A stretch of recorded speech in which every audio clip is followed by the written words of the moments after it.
Alright. Connected. Good. Nice. Just got a quick check. Yep, I'm coming through. Everybody logged in. Nearly. Who are we missing?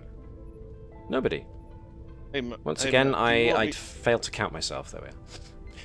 Do you want me to check to see if you put the Discord audio on?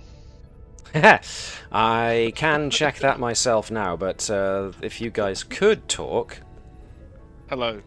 There we are. Yep. Tested. Proof positive. Just wanted to make sure. Cool. Yeah. Because heavens knows I tend to repeat my mistakes. Which is a good point, because I have probably done it again, haven't I? Let me just check. That I have, in fact... I have! Good lord. Rejoice, folks! I actually had the right stream title up this time. Woohoo! Yeah! I keep saying I'm a professional, but I don't necessarily tell you what I'm a professional of. So I just keep you guessing at this rate. Anyway, can I just confirm that everybody is able to log on to their character... Sorry, not log on. Get on to their character sheets and can see everything they expect to see there. Looks like it. Yeah. What has Dave done?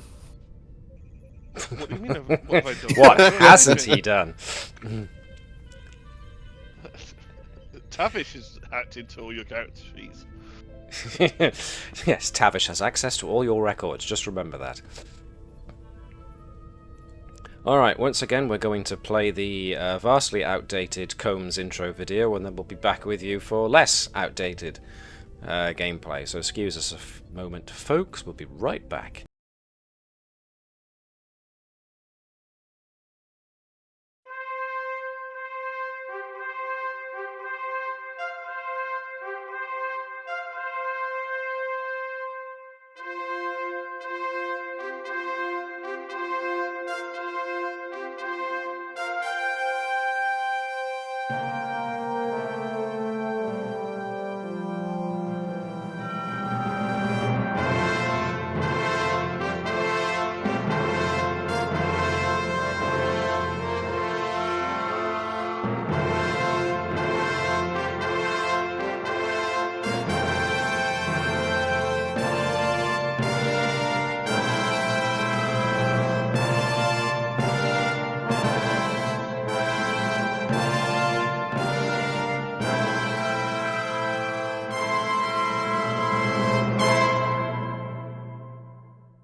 That could be spent on the ship.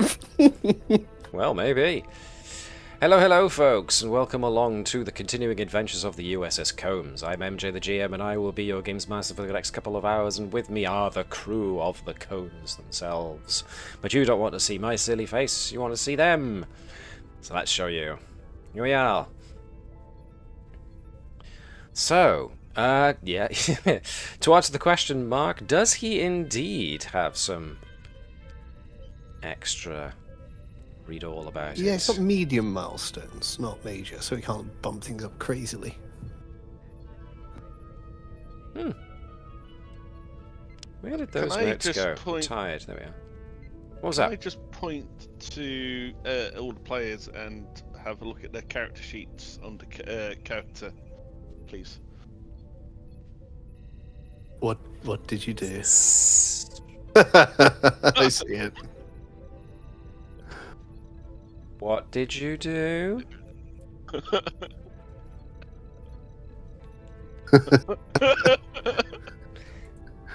He's changed our pastimes. Well, I haven't. I've just added. Past times. Where did those go? I'm looking at the. I'm looking at trousers. Therefore, it's Klingon, and therefore they don't have pastimes. Damn it! No, she does. She does. Yes, she It's does. drinking blood wine, and Tavish was son of a. Tavish was a son of a bitch. Yes, as it turns out. I see. This is what I put up with, folks. You said, people would say Tavish should hack the character sheets. There you go. You were proving that you had access to other people's character sheets. Well done. Okay. I did. Before we engage with more of this tomfoolery, let me quickly sidestep this and present to you Chris's gaming channel, The Utter Crisp, once more. Here for your delectation. Yeah, thank you very much. Not much to add today. I'm on a bit of a break with it at the moment. Been very busy, but there are some retro reviews on there if you guys feel like checking those out at any point. Thank you very much. Which we do. I mean, I can only speak for myself, of course. Occasionally, I like to remind myself. So there it is. The Utter Crisps channel. Check it out, please, if you would. There you go. I fixed Tavish's pastime. No, you didn't. I got rid of it. You should remove that from annoying the captain to just plain annoying. Thank you. Just for me? Okay. I can deal with that. I mean, Tavish is more annoying to the captain. Oh no, what did you do now? Kind of annoying? I do like whoever put in hacks planets. That's a pastime. All welcome. Thank you. Is it necessarily untrue, though? No, it's not. She hacks everything. I think if you give her like a few hours, she'll probably just hack into Starfleet intelligence and, have fun with them for a bit. I think that's a pastime, isn't it? It certainly was for a bit. Yeah. But then you went undercover for a while and couldn't risk it. Anyway. Well then, let's give a quick summary of where we are, because we have to get on with things. You guys, your crew are testing out your new ship. That massive, glorious son of a bitch that is the Kittimer class combined Starfleet Klingon ship. And we're about to have some fun. You're about to have some fun because you intercepted an audio-only distress call from a ship from a species that you had yet to encounter, the Akaru, who are in the Shackleton Expanse. Apparently have just started sending out their first deep space missions with their faster-than-light ships, and they unfortunately came into trouble, and you guys were there to answer. For an early spacefaring race, their technology looks very, very impressive, and maybe even based off of Tilical technology, because the similarities in some cases are quite striking. Also quite striking is the fact that they bear an uncanny resemblance to Vulcans and Romulans, and yet display traits of neither? Interesting.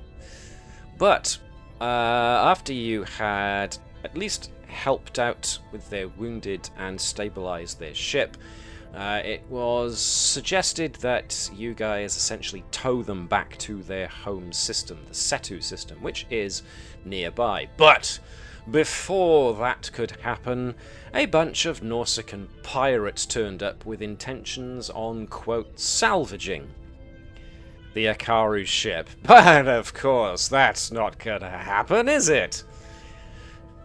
Because now it's time to test out the weapon systems on the new Combs A. So, may I please direct your attention to the Fran Lambda system, which is the name of the system that we are currently in. If we have a look down to where the Combs is, towing the Starward, which is the Akaru's ship, we can also see that I've laid out, hopefully, your Starship Command or Starship Interaction departments. And of course we have the Nausicaans all the way over here. So I think what I should do before we start is to separate this place into zones. There's your zone more or less there. There's this mid-zone by there, and there's the far zone over there. may I politely remind everybody that you are still in a nebula full of gravitic and electromagnetic disturbances. Therefore, the environmental trait of dangerous spatial phenomena can and does still apply. It is mostly in regards to starship navigation and getting around. Although, so far, that hasn't stopped your Chief Helm Officer from being able to pull off some incredible maneuvers. Now, actually, now that I recall, you had guided them pretty much out of the majority of those spatial phenomena, so we're going to knock that down to Dangerous Spatial Phenomena 1, because you are out of the most dangerous part. But, nevertheless, that's not why we're here. We want to get this party started, and we want to get it started now. So, it's time to show these Nausicaans what for. So, as always, with Starship Combat, one of y'all goes first, one of them goes first, one of them goes, one of them, etc. La-di-da, unless, of course, you hold on to the initiative. You are currently, you do currently have the Star Ward in a tractor beam, and you have extended your shields around it, so your shields might be a little bit more strained than they otherwise would be under normal combat conditions, but I'm sure it'll be fine. So, let's start things off with a literal bang. Whom of you goes first? Do we want Gurkau to detect weaknesses to increase the chance for hit? I mean, we can. We also haven't tried. I'm just wondering whether we want to do a basic shot first, just to see. A rangefinder yeah, kind of thing. Yeah. Yeah. Is this medium distance or long distance? Or Anything in your zone is close. Anything in the middle zone, well, whilst you're not in it, is medium. And currently the Nausicaans are all at long. Our only long weapon is torpedoes. Oh dear, what a shame. time for some torpedoes, don't you think? So, just to remind you, transphasic torpedoes. These are experimental torpedoes that Dyneth has spent her time coming up with. They have gone through testing and simulation and all of that jazz. This will be the first time this weapon system has been used in anger, as it were.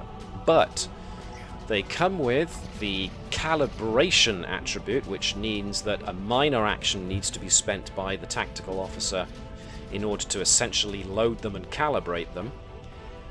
They have piercing already, which means resistance is ignored, and devastating, so that if they cause breaches, if they cause breaches, being able to repair them is even more difficult than usual. So, with all that, Dyneth can calibrate and fire.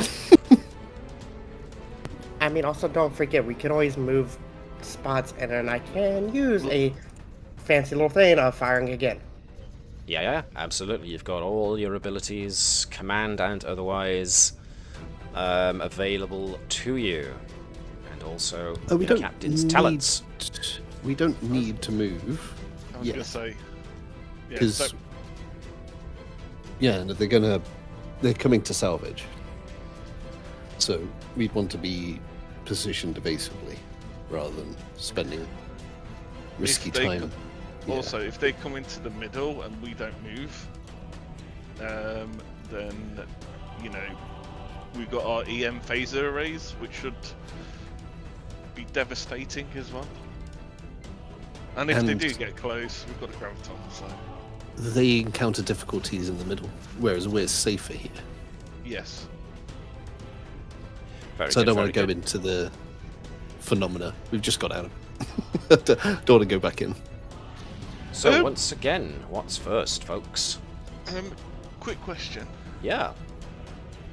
Do we do any scans on the phenomena? No, not as such. Only as much as was needed to allow your helm officers to steer their way through. What were you thinking? Depending on what the phenomena is, maybe using it against them. Well, like I said, gravitational and electromagnetic.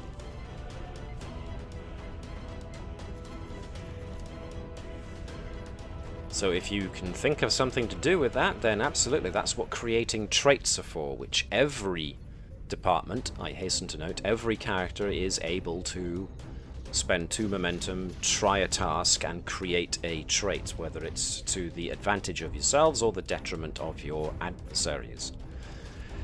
Anybody's able to do it. So, yeah, I suppose the first thing we need to determine, really, is who's Dyneth, who's Lian Zhang,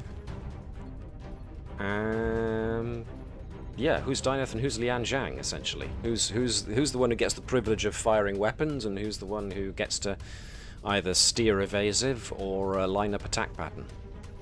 Or I'll neither. be Zhang, if that's okay. Yeah, alright then. Dave, it looks like you get the privilege of being the first to fire, if that's the first action you want to take. No, his first action is going to be to calibrate. Well, if we're going to pick picky about it, absolutely yes. First minor action is calibrate. Yeah, let's do that. Pew then. pew. The next question I have to ask is, which enemy ship? Oh, the big one. Go on, Dave. Gotta be the big one? All right, no, I'm gonna do a vote here. Let's do a Let's be a democracy about it, okay. Yeah. Let's. Do you want to take one of the front 2 ships or the big ship at the back? As a former World of Warcraft player, kill the ads first. Okay. No, I reckon that they will power away if we destroy leadership. Or they just keep healing the boss. We don't know if they've got a healer. So that's 1 for each. So Connie, where does your inclination lie? Shoot the big boy. Shoot the big boy, okay. 2 for the boss, 1 for the little ship. Okay, Liz, where does your inclination lie? I just want to see stuff go boom. So, I mean, a smaller ship probably has less shields. Less size means less breaches it takes to make them go kaboom. And less kaboom. Whereas a bigger ship makes a bigger kaboom. There's that too. I'm on a ship full of Leroy Jenkinses. Well, you know, in the interest of peace, if we show them how much business we can bring, then they're less likely to retaliate, right? I mean, forgetting if we don't think that if we forget that they're Nausicans, of course. Yeah, I was kidding. I think take out the leadership, because they're the ones orchestrating it, giving the little ones a chance to run away. A chance. Doesn't mean they'll take it. So, Liz, what do you think? Boom. Big or small?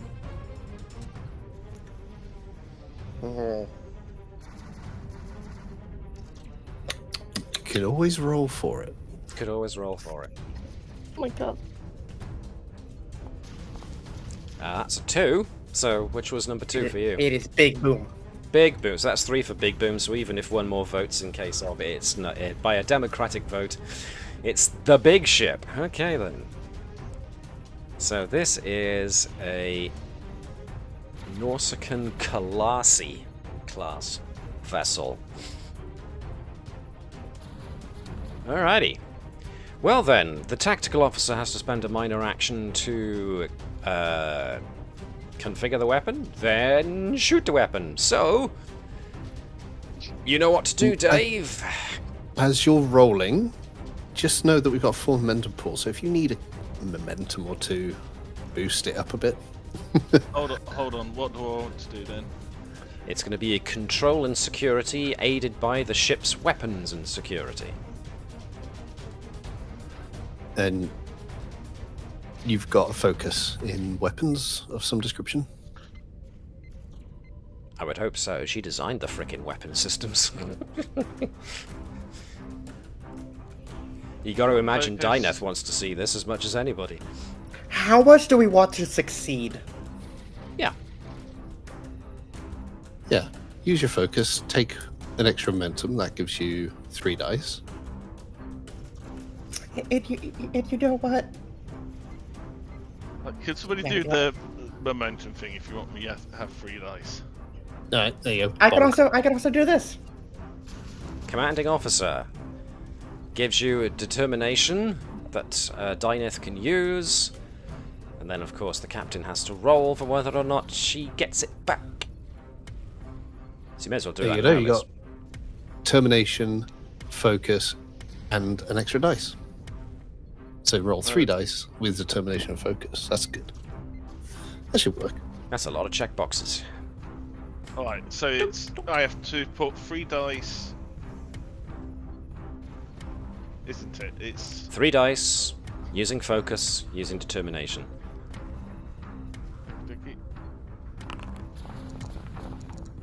Well, hello there. Oh, no, you weren't supposed to do that. That's a complication. Dyneth got it. 1 Mississippi, 2 Mississippi, 3 Mississippi. Oh no, it's the order of the Mississippi. battle, isn't it? It's the order of Batleth. Yeah. Oh no, that's.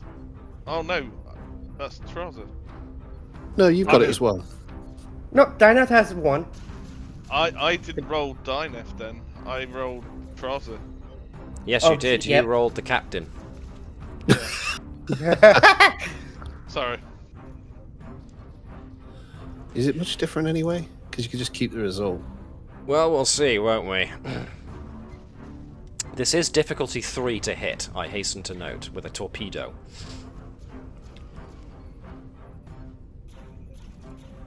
So, am I firing it again? Using the correct character this time? Probably! Okay. So you've got Dyneth open, right? Yeah, I have got Dyneth. Sorry. And remember that to get the ship's support as well. Because that's something you didn't do last time either. Oh no, you did. Yes, you did. Yes, you did. Yeah, did. My pardon. Casting aspersions where there were none. So, focus, determination, and 3 dice. 3 dice. Difficult. Okay. oh, there you go. There's a big build-up and... off it goes. You missed. You hit the one in front. Their shields. Transphasic torpedo, like most torpedoes, does a set amount of damage, but is also aided by the ship's weapons rating, which in this case is nothing to sneeze about. Therefore gets a big old boost of 2.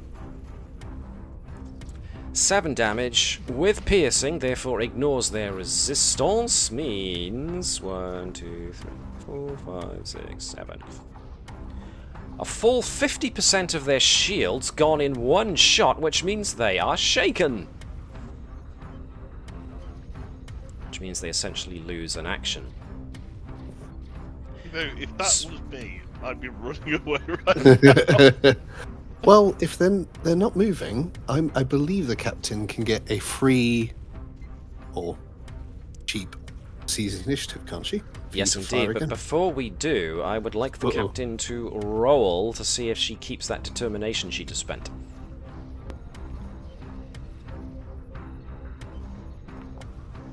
She does. She gets it back. I'm gonna suggest that the value you used this time was, what was Kalish Bapu again? Death before dishonor. I'm gonna have to put that in there because otherwise next time I look at it I'm not gonna remember. Spoop! I thought we did put it. So yeah, none of your values really reflect this except for never back down or never leave nobody behind. So I take it more that it was unrestrained glee. Oh, 100%. that fueled that determination. So yeah, that's fine. And of course that glee still remains, therefore the determination returns. Okay, so are we holding on to the initiative? Captain? Is that even a question? Well, as it turns out, yes, but I suppose it might have been a rhetorical one in its own way, so yeah, who's next? Bearing in mind, There's a reason why I took that. Repeat uses of the same department will make the next task they perform, or the next task that is performed at that station, more difficult. So if you're going to do any more tactical related shenanigans this round, it's going to go up by 1 in difficulty for every extra time. So, but the captain also got their determination back, and we can give Dave 2 extra dice. I can also remind you that Command has the ability to, during their action, direct, which is spending 1 momentum and selecting 1 ally on the bridge who immediately attempts a single major action, and the commander can assist them by rolling control and command. Which means we can't shoot another torpedo. Which ones you can shoot another torpedo, but this is going to be difficulty 4. Doesn't it have to have a minor action to prime it? That is a good point. That is the downside of that weapon system, because a minor action is needed to calibrate it. So if we want to fire another torpedo, Hopkins is going to have to be like, my turn. Yes, essentially, you have to move. You can use a minor action to move to the different department. Oh, wait, that's... But you can spend momentum to give yourself an extra minor action.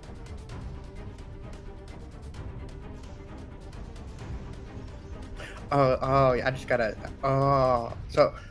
So hang on, let me get this straight. Dyneth, the one who developed this weapon system, is like, locked on now, Captain. Fire! Shoots it. Yes! That was good. That was a hit. At which point, the Captain's like, you know what? That's not satisfying enough. Dyneth, move aside. I gotta have a go. At which point, I imagine Garrow's like, can I have a go next, please, Captain? If I were to order her to shoot, can I get another minor action to prime the torpedo while she shoots it?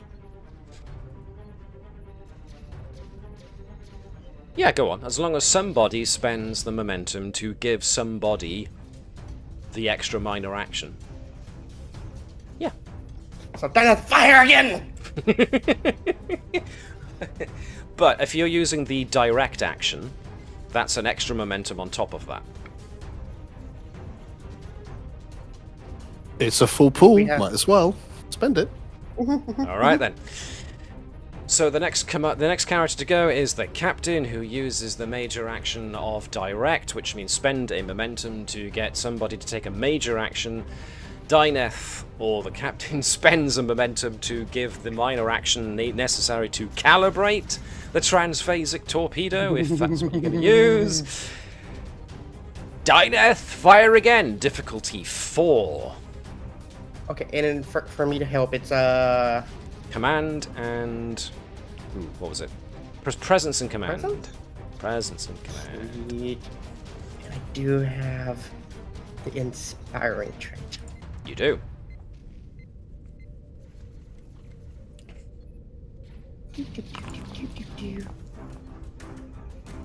That determination you got back is just sitting there for Dyneth. Yeah, but sadly I can't give... I don't think I can do it more than once. Once per session. Something like that. What we doing? Are we giving her extra dice or what? Difficulty 4 attack. You can spend... Because the Captain's assisting with 1. You're rolling 2. You can then... And you can always...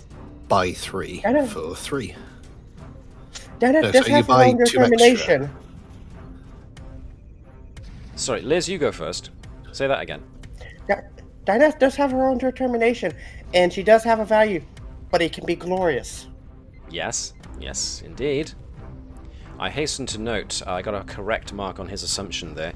You want to add 1 die to a roll, it costs 1 momentum. If you want to add 2 die to a roll, that costs 3 momentum. 1 for the first one, 2 for the second one. If you want to add 3 dice to an action, it costs you 6 momentum. 1 for the first one, 2 for the second one, 3 for the third one. Clear as mud? Yeah, but the max, I got that wrong because it was the max. I meant spend 3 momentum to get 2. Ah. But yes. Because Captain Assist, 2 original, buy 2. Yes. Right, spend 1 momentum, use her determination, which is what? Brackle, Warrior Spirit. It'll do.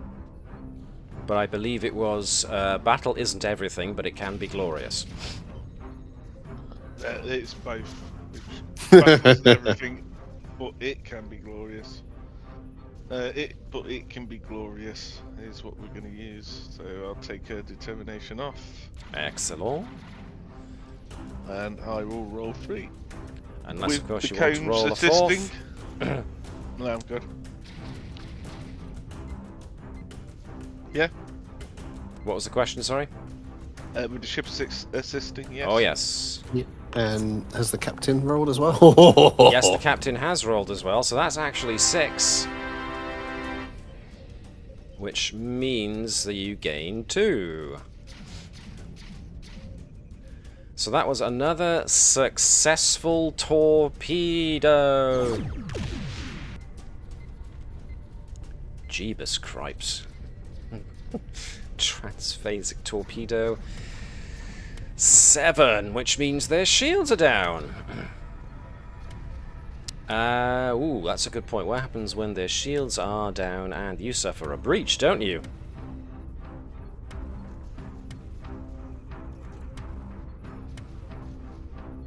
Or do you? Let me check that once again. I don't always get this right, so I am just going to check on that. If shields are down to 50%, then the damage, then it means they are shaken. If the damage reduces the ship below a quarter of its maximum value, the ship is shaken as above. If it was already shaken, then the ship suffers a breach as the damage punches through the shields. But if the damage reduces the ship's shields to 0, the shields are down and the ship suffers a breach. So yeah, you've knocked the 2 torpedo shots. Their shields are down, they are shaken, and they have a breach. Oh, doesn't their breach get worse? No, it's harder to repair. Okay. So the shaken have a breach. It's difficult to repair. Yeah, I think we can let them have a go now. See what they want to do. I think our job is done here, folks. Yeah, in which case... These guys... What have we got? Mediums. Alright. These guys are going to cross the distance with a minor action. Minor action? Hell, minor action. Is indeed impulse or thrusters. Impulse speed means it can move 1 zone, which means it's now a major action, so apparently it's helm. We are doing a attack pattern with these guys. Back to you. Do we want to put ourselves in a defensive pattern, evade, or do we want to set up for next turn? I think evade.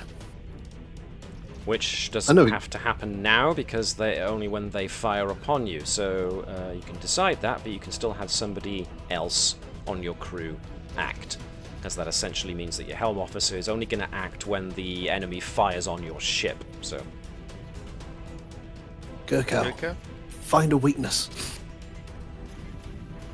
I could do that. It doesn't seem like we'll have any trouble anyway.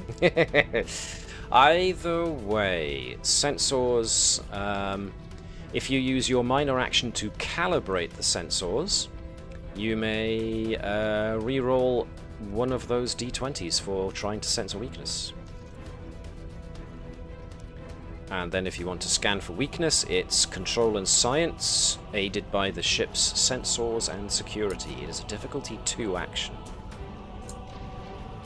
Put that TV. I mean, I am assuming that we're like, okay, we've done this. We're warning you off, and they're still coming in. just not getting it. Yeah, Yep. silly sausages.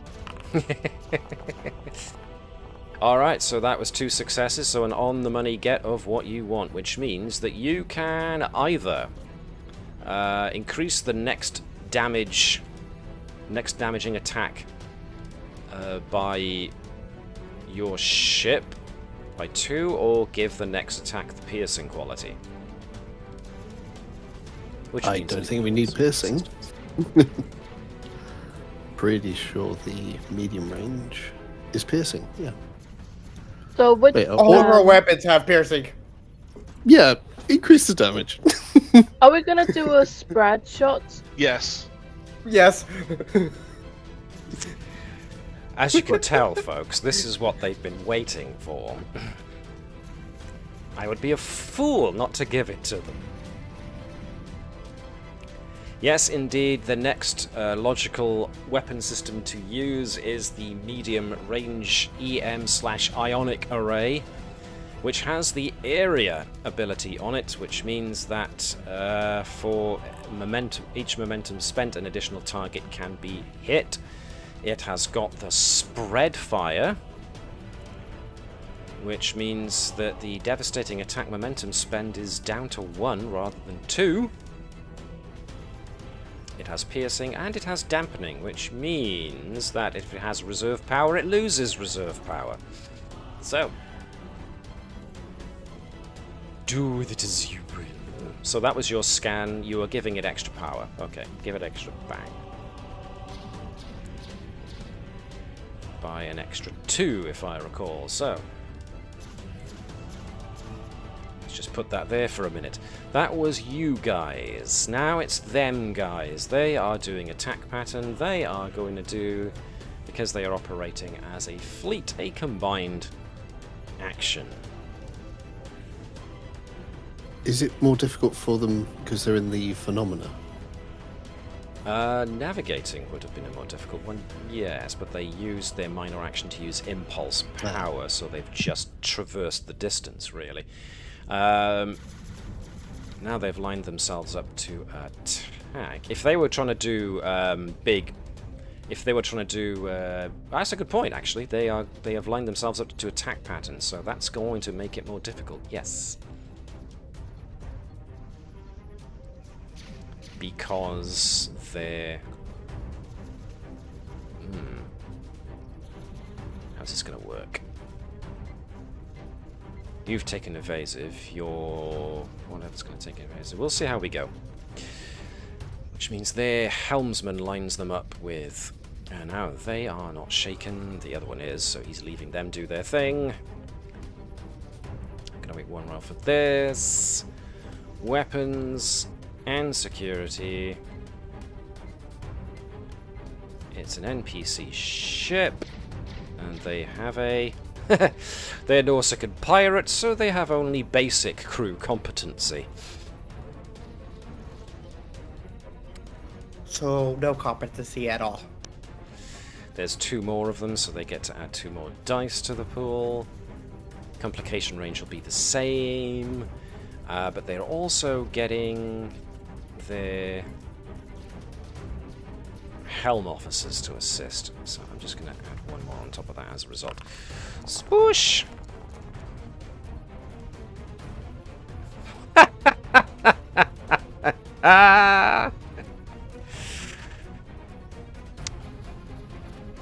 Okay then, so now we need Lian Zhang to roll either control or daring and security in order to resist that attack. So Let's have a gander. Control. let's yeah, see. the Helm, same. evasive. So evasive for you is going to be daring and con, assisted by the ship's structure and con. And whatever you roll is what the Nausicaans have to get on or over. Helm's A, structure con. 2 dice for me, isn't it? Focus propulsion systems. What? Yeah. Cool. That makes sense. Right. Had to think for a second there. Well, You rolled 3 successes. They rolled 1. Broadside, barn. They fired, 3 ships fire at you, and not one of them hits. They just explode all around you, not actually landing a hit at all. Boom, boom, boom, boom, boom, boom, boom, boom, boom. Where did they learn to fire? The Romulans? Well, you know, the Given problem our is... successes, did we also do some like trick shots in there or something? Trick shots. Chris, how do you imagine Lian Zhang? There was a 360 no scope in there for sure. With that roll, I believe you. So, yeah, not only did you prove your superior firepower just now by essentially knocking out the leader's ship in 2 shots, now they've closed the distance, firing wildly at you. It looked like they were trying to target the point of your shields, separating your ship from the Akaru ship, but from one point, Lian Zhang's ridiculously incredible piloting, and for another, their awful ship piloting and indeed tactical skills, if there are any such things. Yeah. You guys go next, then, I suppose. Who have we not had? We haven't had... Flesk hasn't done anything yet. Neither has Tavish. Well, that's comms, really, but, you know, what's comms gonna do? Just basically open a channel and have you all laughing at the Nausicaans. Which, you know, is still an option. Can we do that? Yeah. If you want, that can be the next action. Hey, No, Nausicaan, no. hey, Nausicaan, I hear that nerd Picard beat you in a bar fight. With a deep cut for you. What do you think this is, Domjot? Which apparently Nausicaans really love to play, but are really bad at.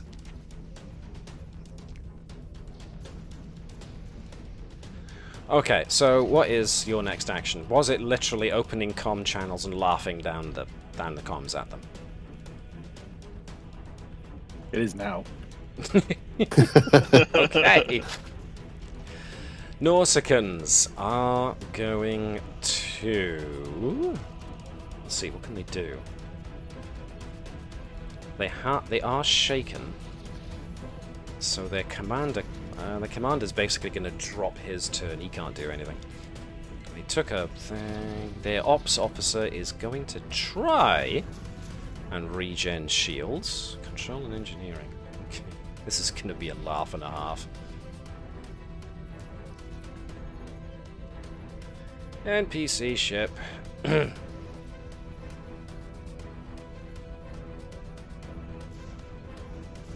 Why don't I get that option? You guys do. Weird. Anyway, NPC ship. They get that. They have focus. You know what? I'm going to spend threat. Just to give them a chance. They still only get 1 success.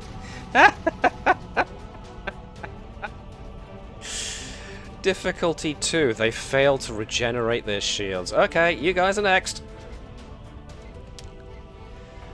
I forgot how rubbish Nausicaans were. So the only people left are me and Tavish. So in Essentially. command, if I was to do assist, would that carry on to the next one? So I could assign myself to assist. Oh, in addition to a standard assist, if you use the assist action on your turn while in command, you may pick 2 characters assist rather than 1. So could I set up an assist for next turn? Yeah. Cool, I'll do that. You won't have to roll it until they do their thing, so... Yeah, so I'll assist tactical and sensors. Nice. Alright then. Which swings things around to these guys again. But what can they do? They've shot, they moved, they haven't reduced their shields, they haven't had to repair anything. Let me see. The Nausicaans have already technically had their Helm Officer. This guy just tried to repair his own shields. Alright then, the big guy at the back. Let's see, what's he got?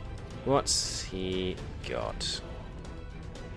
No shields is what he's got. He's gonna check him. They are aiming a photon torpedo, and they're gonna try and hit the Akaru ship. Watch this, guys. This will be hilarious.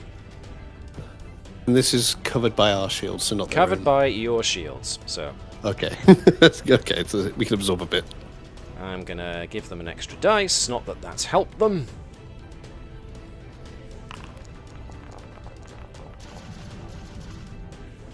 And 3 successes. Oh my god! They actually hit something! They fire a photon torpedo, aiming at the Akaru ship to try and see if they can knock down your shields. It has damage 6 and high yield. They are going to spend 2 threats to up it to 7. Your resistance means it doesn't cause the slightest scratch. It essentially, their torpedo shot essentially goes. You see it streaking towards the Akaru ship. The Akaru commander realizes this and goes, "Oh no!" But the rest of you are like, "No, just wait, just wait." The torpedo comes across, smashes into your shields, bounces off, and goes off in another direction. At which point, the Captain Hopkins, can just go, "Damage report." At which point your security officer, Garo, just goes, "No damage, Captain." In which case she just starts laughing. Open comms again.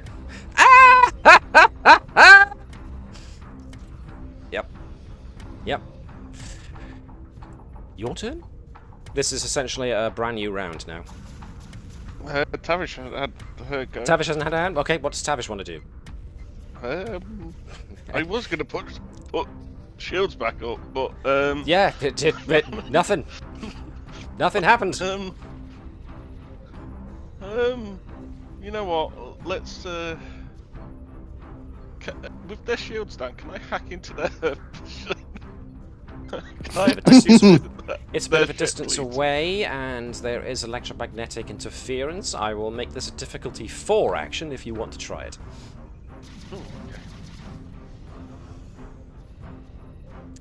Depending on what you want to do, though, when you get access to them. Well,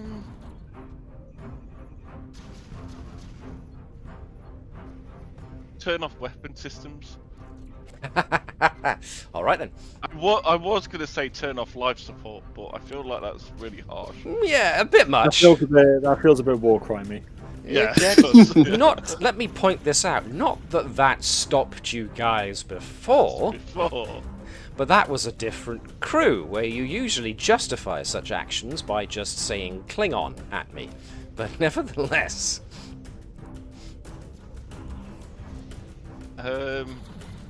So, yes, what would it be? Would it be daring? Or would it be control? I say daring. Daring and engineering. Okay, hold on. Give me 2 seconds. 1 Star Trek Archipelago. 2 Star Trek no. Archipelago.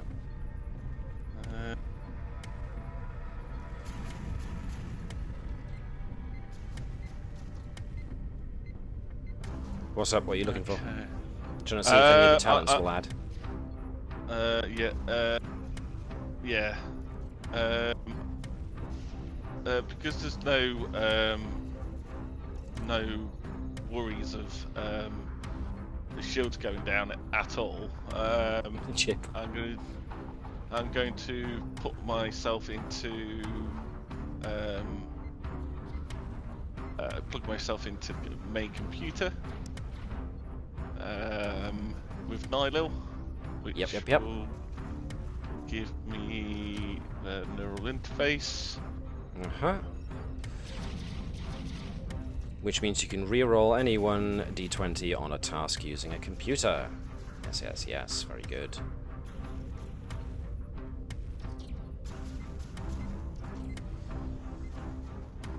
Okay. 2 dice, daring and engineering with your focus on computers. Or indeed hacking and the like. No, that's extensive.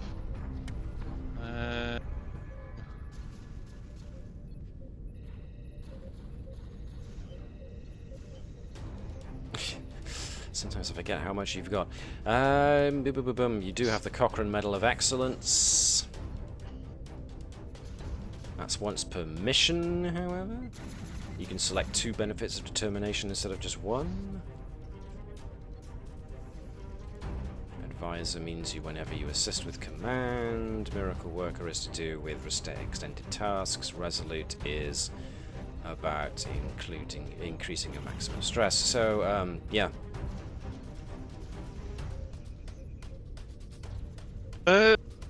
Don't think. I mean, I could use the Cochrane Medal of Excellence.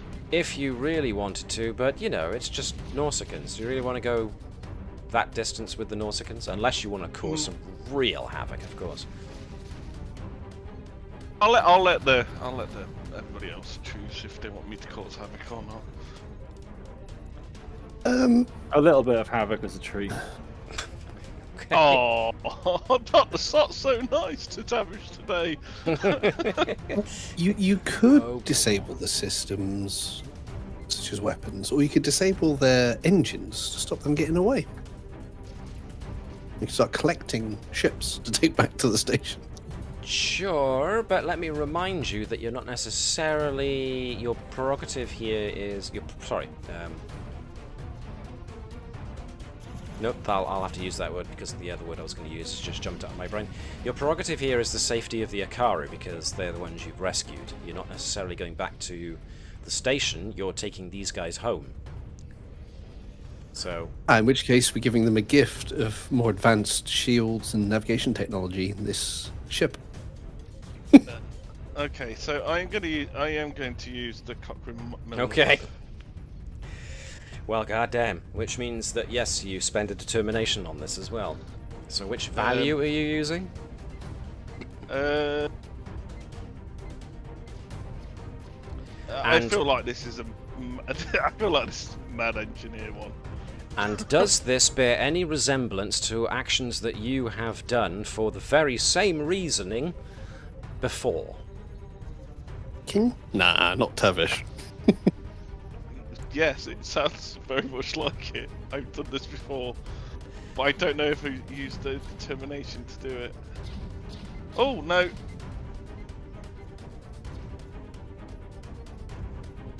Episode 42, I did it. And did you do it in episode 42 because a previous episode influenced your thinking? hold on. I'll let you check. Yeah, hack Klingons. Didn't do anything in episode 40. So that sounds like it's a callback.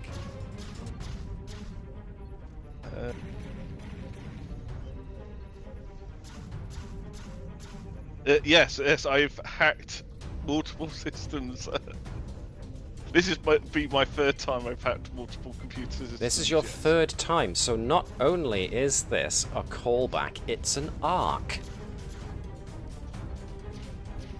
So when you put in your character sheet in the development section, when you make another entry under character log, there's also milestones arcs underneath it. I've just put a new one in there. Yes. That's an arc, so that's for today. Okay, so under character log. Do you still want me to do the character log? Absolutely, yes. Put in episode 40. What are we today? 43, isn't it? Was it 42? 42. The meaning of life, the universe, and everything. Oh. Well, apparently I've already done this once this episode.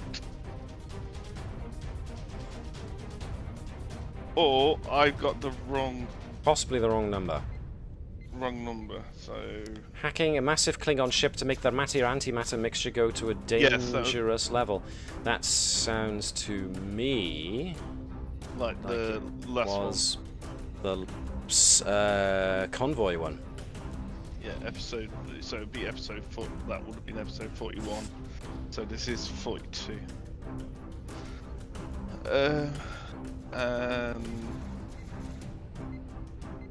Sorry about this.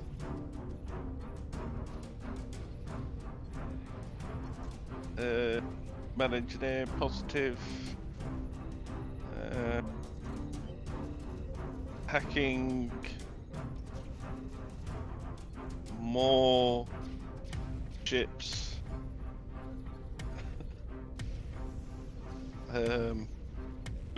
How do you spell their name? The Nausicaans. Let me type that out here. It's now on the chat column. Thank you.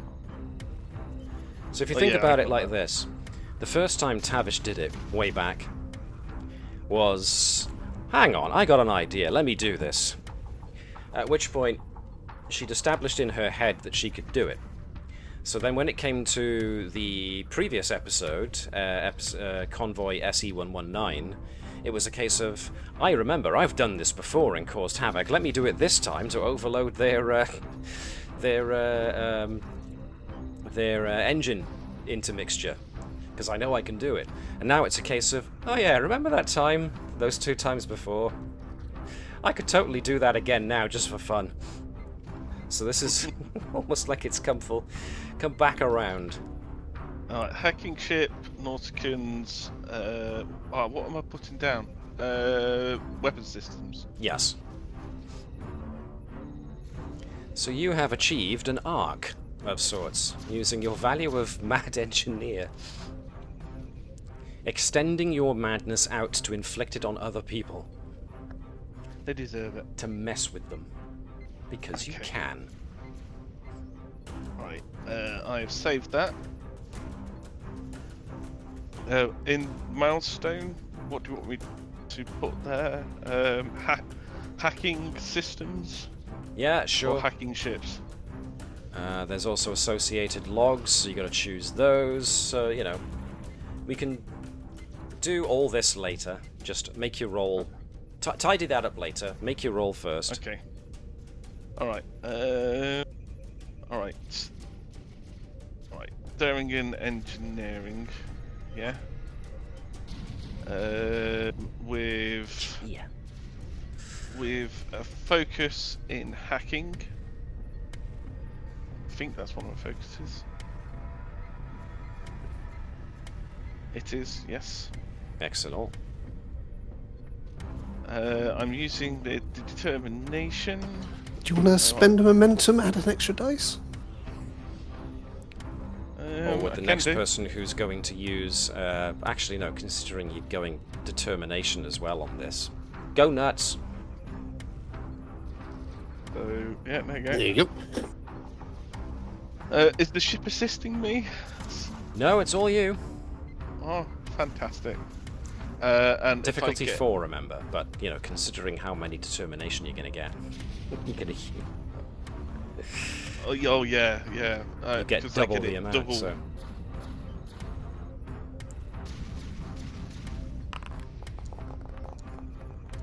Not as catastrophic as I thought it would be, but let's bear in mind that it's actually Oh, 6 can I re-roll? successes. Can I re-roll that 19, please? It turns out you can, because you've got the neural interface.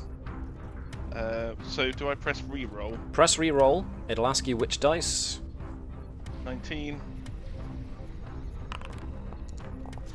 6 successes, which is actually 8 successes. Oh, Jesus Christ.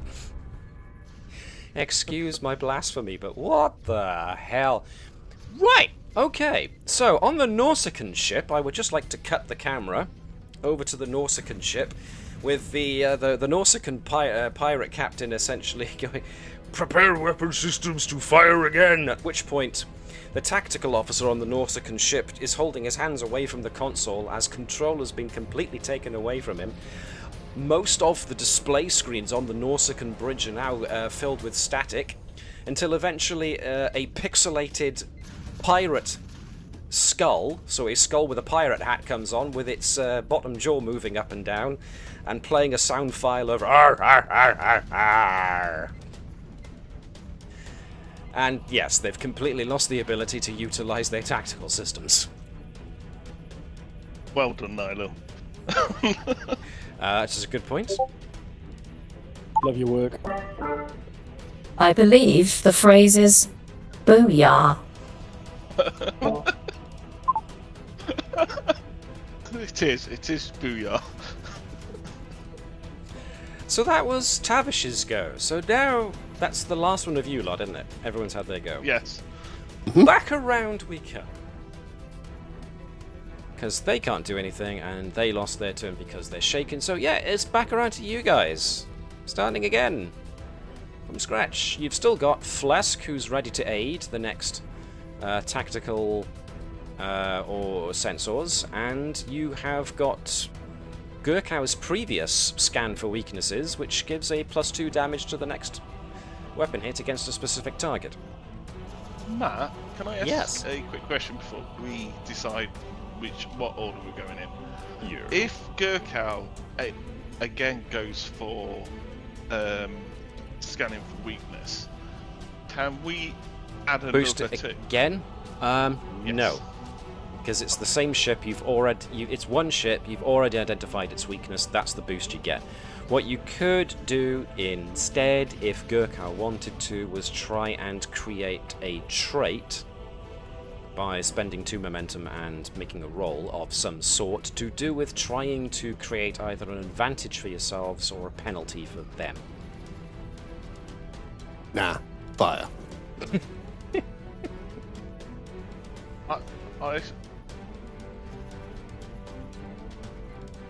I think we should try and get a more advantage over these people. Like, I don't know, using the EM field they're in. Because we're I would firing like- an EM array at them. I'd like to counter with more DACA. But this is you we're talking about, so nobody here is surprised. There's actually a question I should ask at this point. Previously, we've had Chris and Dave alternate between who's tactical and who's helm. So, are you guys wanting to do that now to give someone else the chance, or is Chris still okay with being helm officer? I don't mind sticking with. It's just easier to sort of like get into character. Cool. Now, here's a question. Does the helm officer this time want to do evasive, or want to do an attack pattern and therefore aid the tactical officer's attack? I mean, That's a good point. Is there anything to evade at the moment anyway? If we scramble Well, their, these guys have now proven how utterly crap they are, so that's a very pertinent point. I'll assist this for tactical. Yeah. So, attack pattern. hang on. And then Dyneth is initiative. attacking, Ooh. with Flesk aiding, and Helm aiding as well. God damn. Yeah. Yay. Helm. So we're doing attack pattern. Do we have to take that action then seize initiative? No. It's all Oh, part in of which the case, same yeah. attack. Do it. Because one of you's aiding, about two of you are aiding, because there's the Helm officer aiding, and then there's the first officer aiding as well. And the ship aids, so you cannot buy extra dice for this. You've got the maximum of 5. You've got the the tactical officer and the ship and the first officer and the Helm officer all together. God damn. This is going to be So, for okay, the we're EM using- array, yes? Yep. We're going to spend the momentum anyway on spreading the shot. Yeah. Good point. Well made. And this is on the adversary that the individual Nausicaan ship that Gurkau had targeted with sensors. Mm-hmm. So you do get the 2 damage. Jeez, Willikers. Alright! Alright. Well- So I'm assisting with what role? You assist with command, if I do believe, but let me make absolutely sure of that. If you are assisting, you can choose how you're assisting.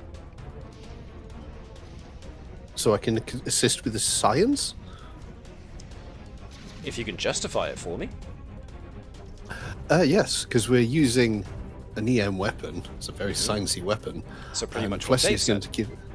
I genuinely so- thought you said sinusy weapon then. It's very sci- We're going to blow their noses. I'm going to give Deep them breath and... Yeah, using Gurkal's detect weakness, I'm going to help them calibrate it before firing. And Yeah, then okay. It honestly doesn't matter which attribute I pick because they're all 10. So I'll just pick presence for no reason. Essentially directing them using your command ability. Yeah, that's fine. That works for me. Cool. Science and presence, 1 dice. Here you go, guys. 1 success already. Next we add Helm's assist, which was... If it's an attack pattern, you are using control and con. So we can get that from Lian Zhang, please. So sorry, what was that again? Control and con. 1 dice. That is another success. That's 2 already. The difficulty to hit these guys is a flat standard 2 because they use their previous action to just do an attack pattern themselves, so they don't get any evasion. So now we get Dyneth herself, the TAC officer. Dave, do your thing. I was just doing my character arc thing then. That's fine. Dynef. I nearly pressed Terraza again. Yeah, don't. Wrong Klingon. Control and security. Yes. Yep. Aided by the ship. Aided With by a the ship. focus. With a focus. I'm almost thinking he's just doing this as Star Trek racism. All Klingons look alike. But is that Naughty Tavish or is that Dave. Dave? Yes. It does get a bit difficult to split them apart It's- sometimes, yes. It's not that. It's just the fact that the The really icons small, are close together. Yep. Yeah, and they're really small. Uh-huh. Uh-huh. Even though they're clearly demarcated. This is Dave. like, let me help you. Command. Tactical. Command. Tactical. Okay, off you go. Yes, but the table doesn't extend, so you can't see where the lines are. Okay, I'm just gonna roll for I Go get for to Dave. choose them Go anything for it. else. Alright, I'm rolling 2 dice, yes? You're rolling the regular 2 dice. Yes, indeed. Aided by the ship. Ooh, Dave. interesting. Order of the Batleth. Order of the Batleth. Which means...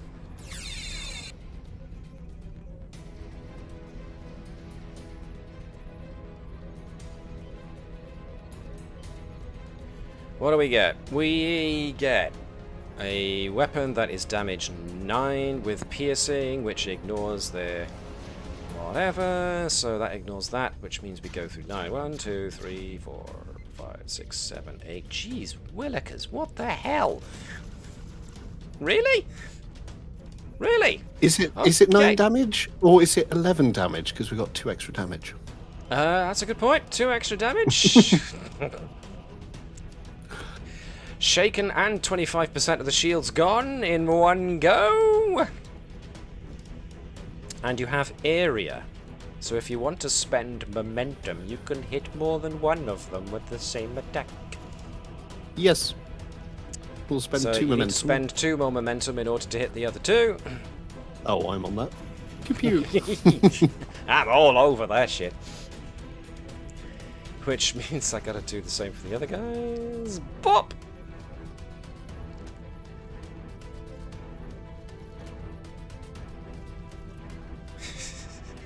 Who would like to describe for me visually how this looks?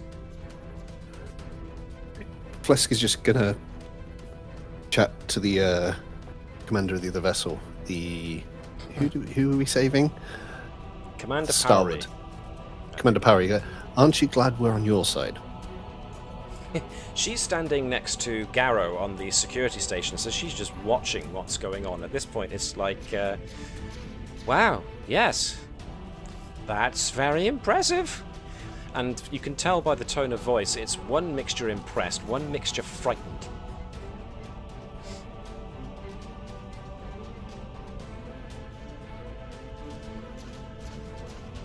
So, all 3 of those Nausicaan ships just had 3/4 or so of their shields dropped in one shot, 3 of them, all together, and their reserve power has all been knocked out. Damn! Does that mean... No, it's 0 when they get a breach. It's, that's a good point, actually. They were already shaken when it got down to 25%, so no, they have taken a breach.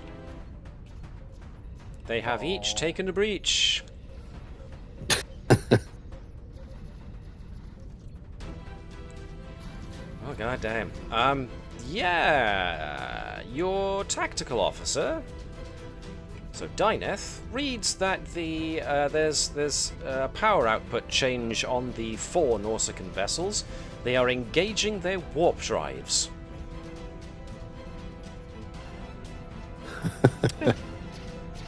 Would you like to give them a wave or something as they go?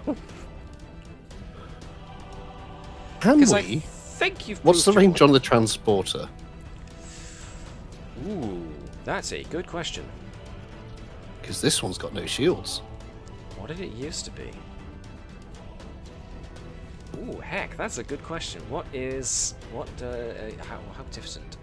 Now, usually you can, the beaming distance, and people can correct me if I'm wrong, beaming distance is often from close orbit down to the planet's surface.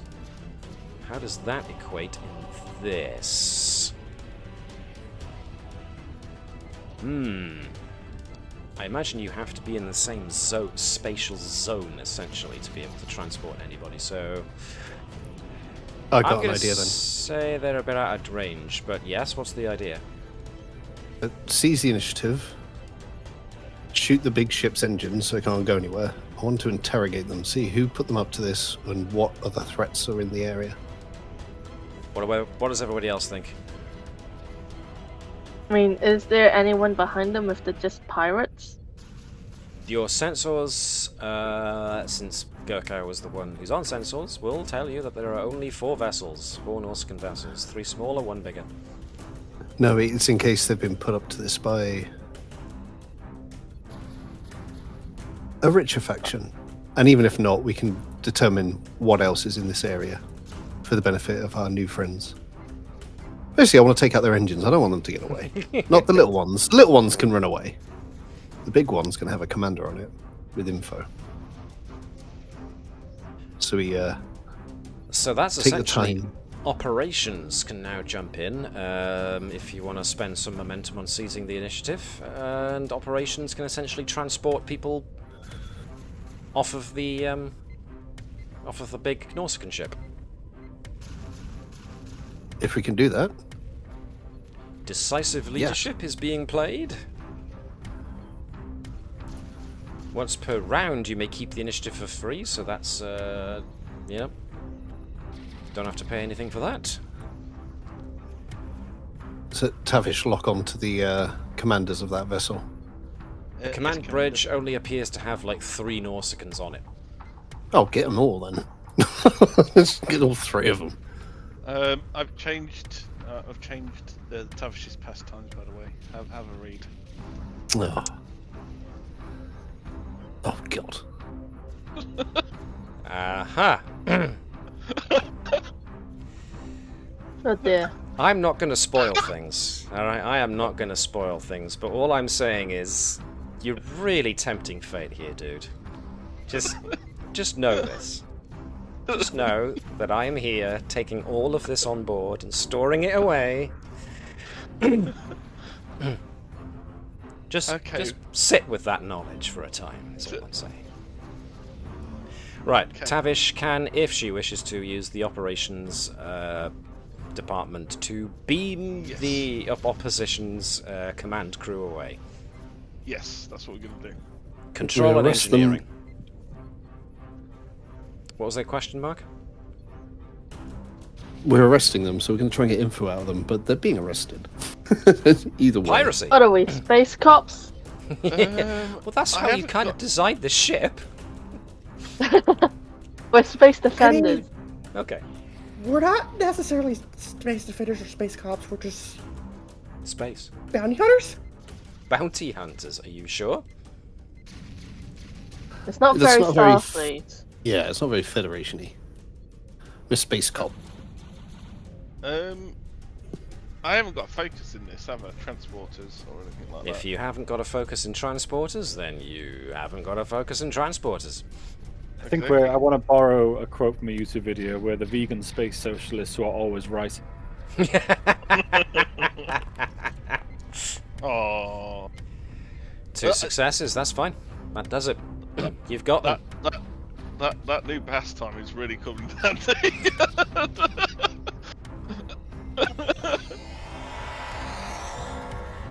Security, so Garrow, reports that there are now 3 Nausicaans are now in the brig. Nice. We'll interrogate them later. Commander, 3 Nausicaans in the bridge. On the brig, sorry. In the brig. On the brig, I don't know. They're not on the brig. They're sat outside the ship, on the brig, thinking about what they did whilst suffocating. But I put them on the naughty step. You really did. It's called the airlock. In any case, yeah, I'm going to call an end to this encounter because the Nausicaans essentially surrender and they just bugger off.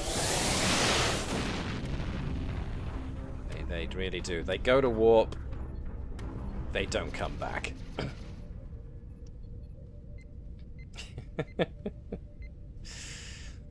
So, needless to say, that was, how shall we say, decisive? At which point, the only thing you've got left to do now is safely transport the Akaru back to their home planet, whilst, of course, having 3 Nausicaans in your brig for you to interrogate. So I'm going to take a fun trip. Back to, if I can find it, the bridge.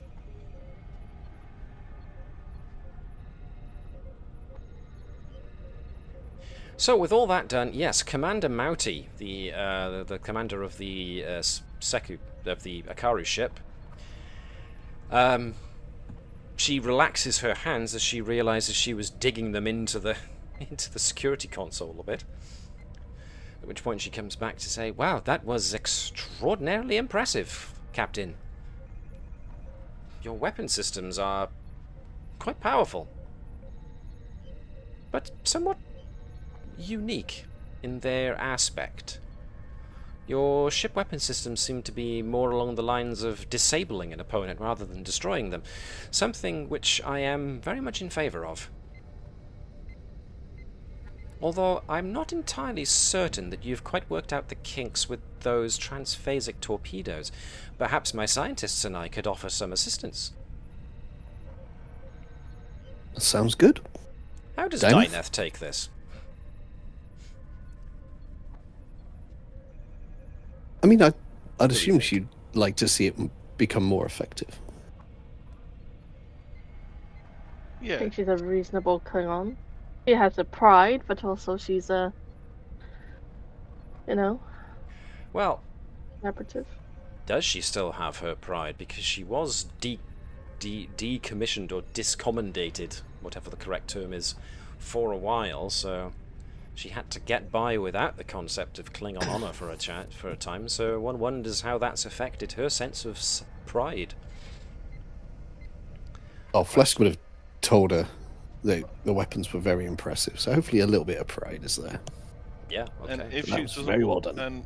and if she doesn't want to go by herself, Taffy, she's more than happy to go with her. Go with her Yeah, go with Dyneth. to... To where? Yeah. Have,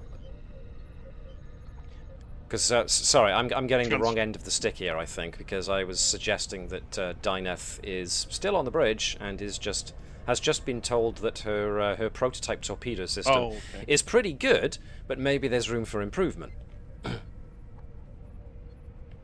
That's what I was trying to confer. If I fail to do that, then sorry, that was my yes, fault. no, yeah, no, it's probably just me. Then I feel like Dyneth would be like, yeah, okay, I'm okay with that. Yeah, okay. Cool. I feel like there's a Sorry, little mate. bit of I feel like there is a little bit of pride because she has designed these systems, Mm-hmm. these weapon systems for the Combs A. Sure. But I feel like how when we did find her, she was a, she was she was like, well, she's the creating weapons for the Klingons. Mm-hmm. Indeedy. So, And regretted it. Oh yeah. So But now she's seen the compliment that it's for disabling an opponent rather than outright murder. yeah, and if there is any way to make them better, then I feel like she would be willing to. Okay. So unless there's anything else specifically you would like to do, I suggest it's the time where, now that the Nausicaans have vacated the system, to essentially tow the Akaru back home. Which will take around about 5 days at Warp 6.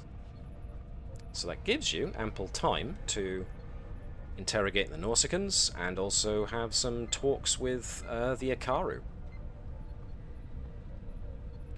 So let's deal with the Nausicaans first. The Nausicaans reveal that they had just been passing by the system looking for operations for salvage. They call it salvage. I mean, to everyone else it's piracy, so potato, tomato. Nevertheless, according to them, they detected the leaking energy signature of the Akaru ship after it got stricken, and decided to take advantage of it. Not realizing, of course, that you guys were in the vicinity as well, at which point they're now in prison, and there we are. So there wasn't any kind of directed effort to bring them here. They were just looking for someone to rob. Okay. The Akaru, though. Anything you want to know about these guys? From these guys, mostly Commander Mouty. How did they come to develop their technology? Okay, that's a fair assessment. Commander Mouty replies with, the Iriax prompted us to start exploring specific avenues of technological advancement. The Iriax has been responsible for the drive to technological innovation and scientific innovation for, well, as long as most of us can remember.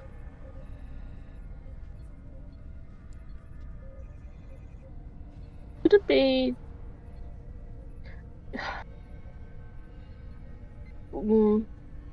if I suggested to her, like, about the knowledge of what we know about the Tirikal,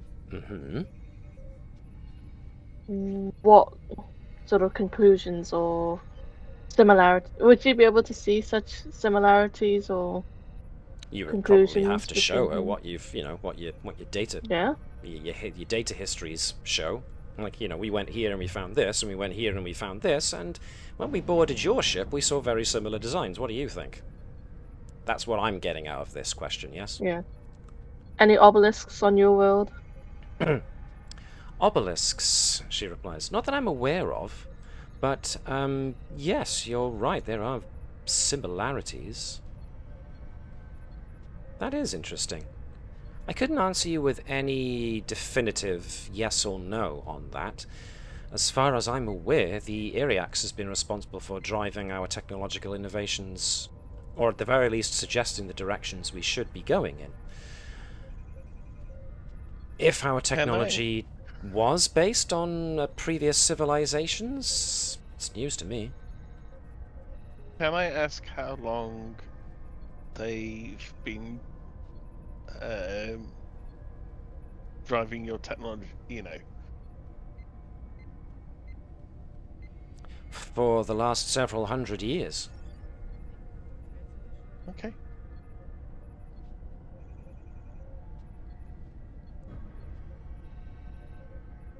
Is that not how things happen with your culture?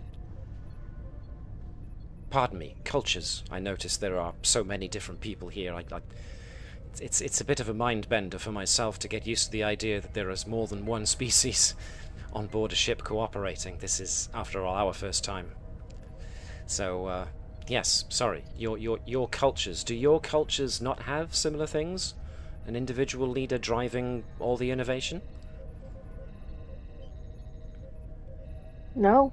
Each culture developed themselves independently, and when the time was right, the shall I say collective, the Federation sought them out and extended an invitation to join them. I see. So, if we were to join your federation, we would gain the knowledge of the different cultures and their different technological advancements as well. Interesting. Not my decision, of course. That would be down to the Iriax.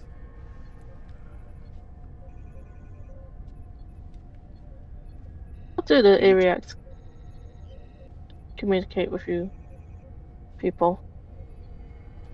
The Iriax?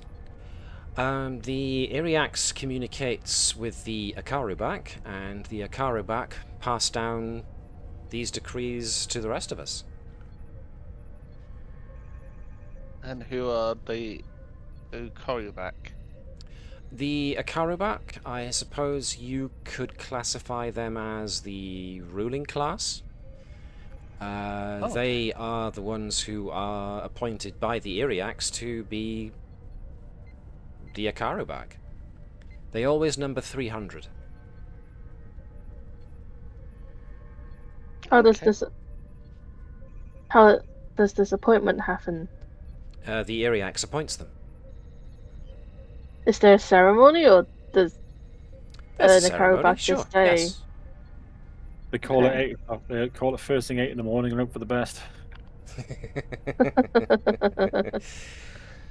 It is a great privilege to be elevated to the position of a Karubak, but it is also a potentially daunting one. You are given great responsibilities. Plus, of course, you are elevated, not just in status, but also in capability.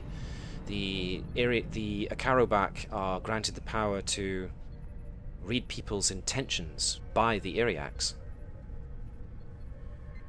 Ah.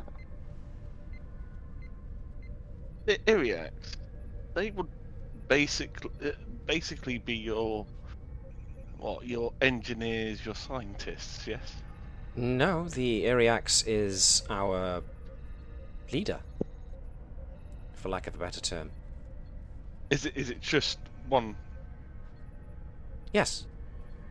Oh, okay. The current So they Iriaks is Iriak Nadeon, the Ageless. Okay. And they come up with all your technology. They direct our technological innovations in a okay. specific direction, yes. Okay. All right. It's then up to the Akarubak to then facilitate the Iriaks' desires and to make sure they come to pass. So on this current expedition of yours, what was the wish that you were trying to achieve for the Iriak? The Iriaks has been driving our advancement in spacefaring technology for quite some time now, in fact. The last few decades, if I recall, have been a very, very determined push by the Iriaks to make advancements, for us to make advancements in spacefaring technology. So there's a big drive at the moment to create ships, to create orbital docks so that we can launch ships from orbit, start exploring the system that we have in order to not only for the sake of exploration, but also for the drive to find resources. There's a current drive to look to see if any of our nearby moons are able to be settled with outposts. One of our larger moons is set to be mined for its resources, I do believe. So the Iriaks has been pushing hard for us to start exploring nearby space. Also with the intention of making contact with other species to see if maybe there are species out there who might treat with us for trade and such. Needless to say, my first expedition in that regard has gone somewhat interesting. Technically, I have fulfilled my mandate. We have met new people, and you at least seem reasonable, if a little scary. Well, with the whole scary bit,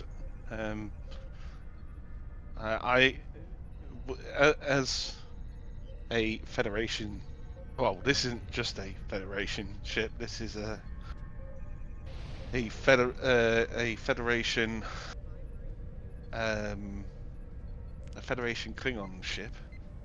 Yes, you joint did effort. say when I came aboard. Yes. Yes. Our captain is a Klingon, so is our Tactical. Our tactical officer. They're both Klingons. This crew is has part Federation crew, part Klingon Empire crew on it. But the whole idea of this ship is, not as a thing to intimidate, but more of a. A collaboration. Well, yes, it's a collaboration, but the words I'm looking for are more of, we're not here to intimidate, we're here to. I mean, the Federation's mandate is to explore, and But also you know, to protect your citizens, yes? yes, protect our citizens. So this would seem very much a response patrol vessel. Yes, you could say that. We are also a science vessel. Forgive me for noting, your science seems pointed in a very particular direction on this ship, but yes, okay, actually, impressive. our science, our science officer over there came up with a lot of brand new ideas. Indeed. Well, I look forward to learning more about him. The innovations, I mean. Yes.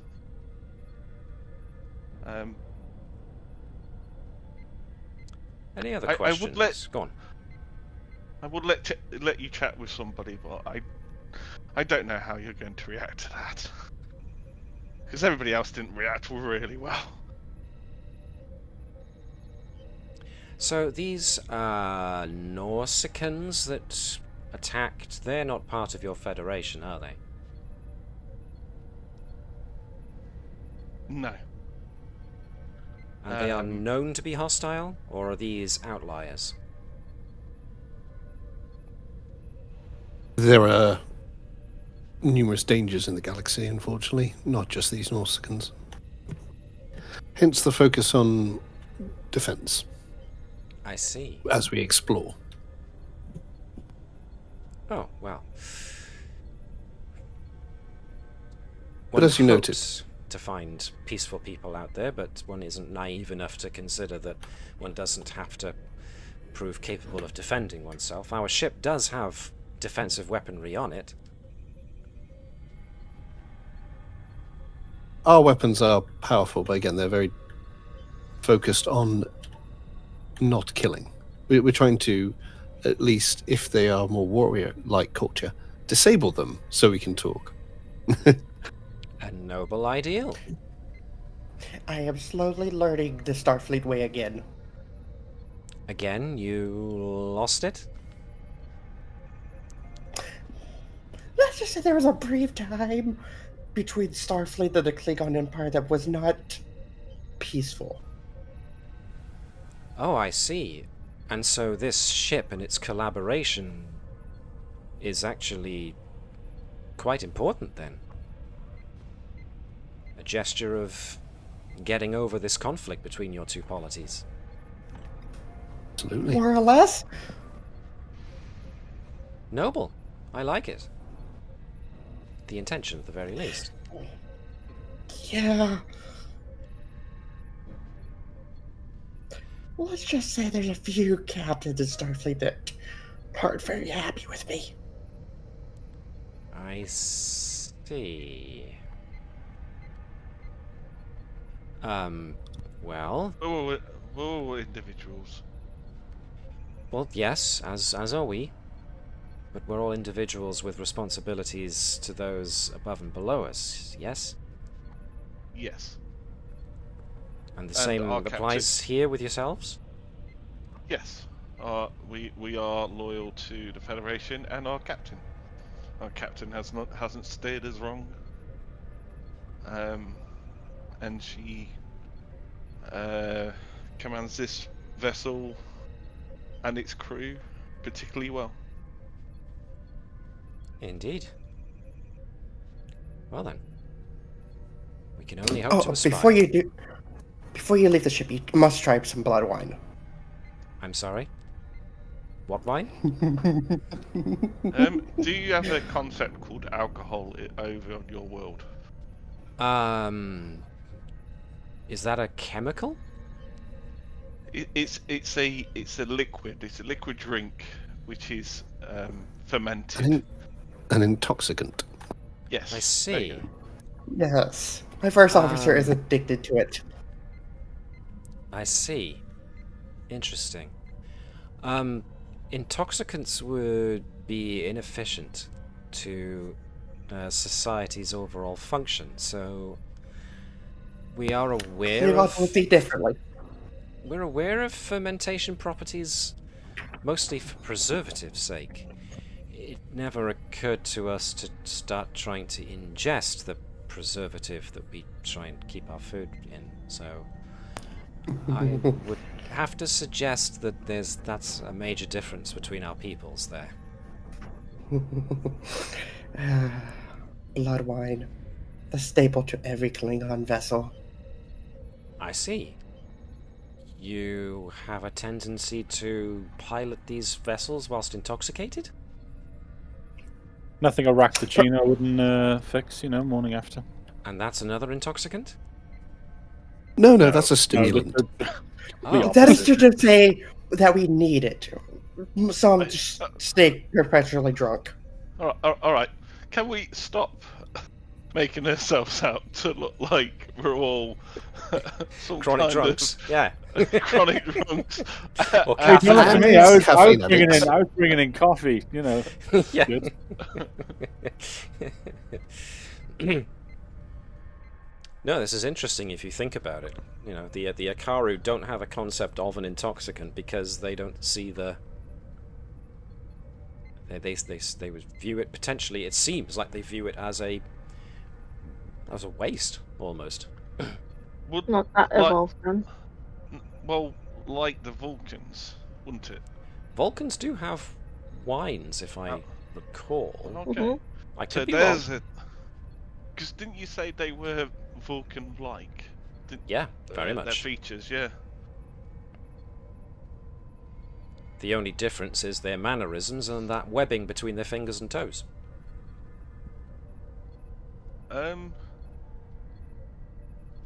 Tavish doesn't have diplomacy, but if the commander, Commander Mouty. Mounty would like, Tavish is happy to go. Oh, these are what Klingons usually look like on a screen. Yep, sure. And the similar features to you here at the Vulcan, Yep, show her around. Yeah, so as you're flitting through images, Mouty's there looking at the console, looking at the screen and going, you still use two-dimensional displays? You don't use hologrammatic 3D displays? You have those? Well, of course.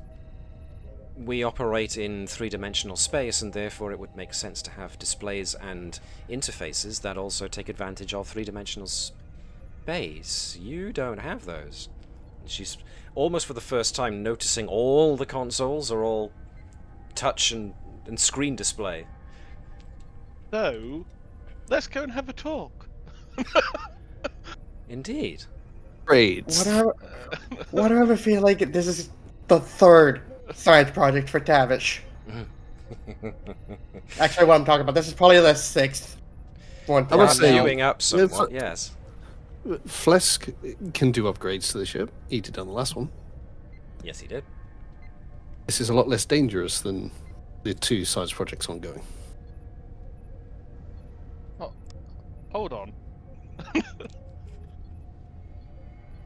Okay, I believe they were indeed casting aspersions in Tavish's direction, yes. I mean, to be fair, given all our technology, if we really wanted 3D projections instead of 2D consoles, we would have had it already. No, wrong. We want them.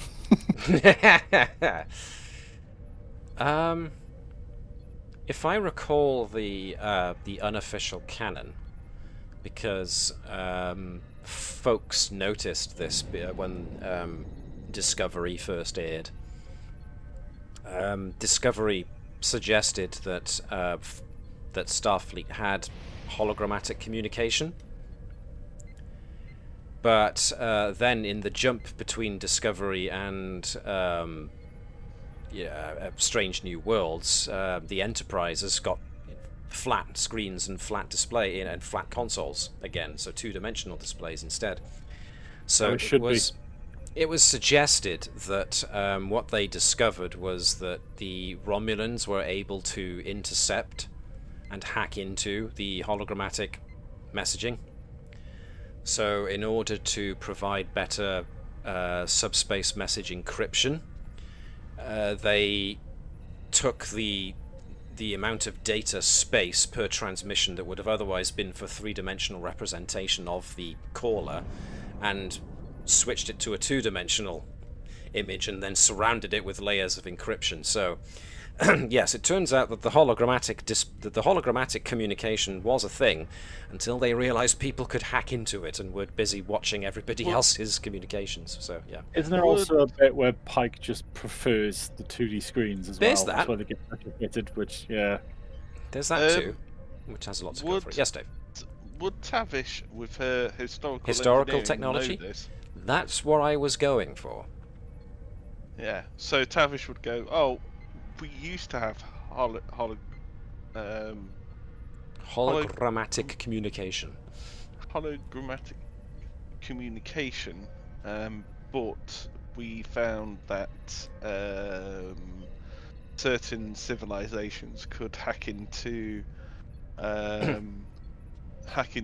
our systems and change our displays, and this is why we have two-dimensional now. Oh. It's a more secure system that way. So you didn't have sufficient security and now you do? Yes. And this has caused a We've reduction been hacked in a few times. Ah, I see. Would it not be more logical and sensible to simply better your technology so that you can do both? It would, I guess, but at the moment, I especially on this ship, we're looking at a new form of propulsion, then changing,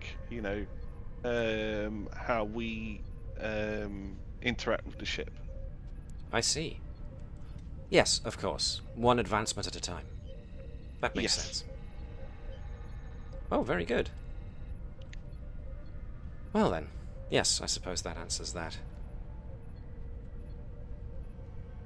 Any other things you want to ask the Akaru?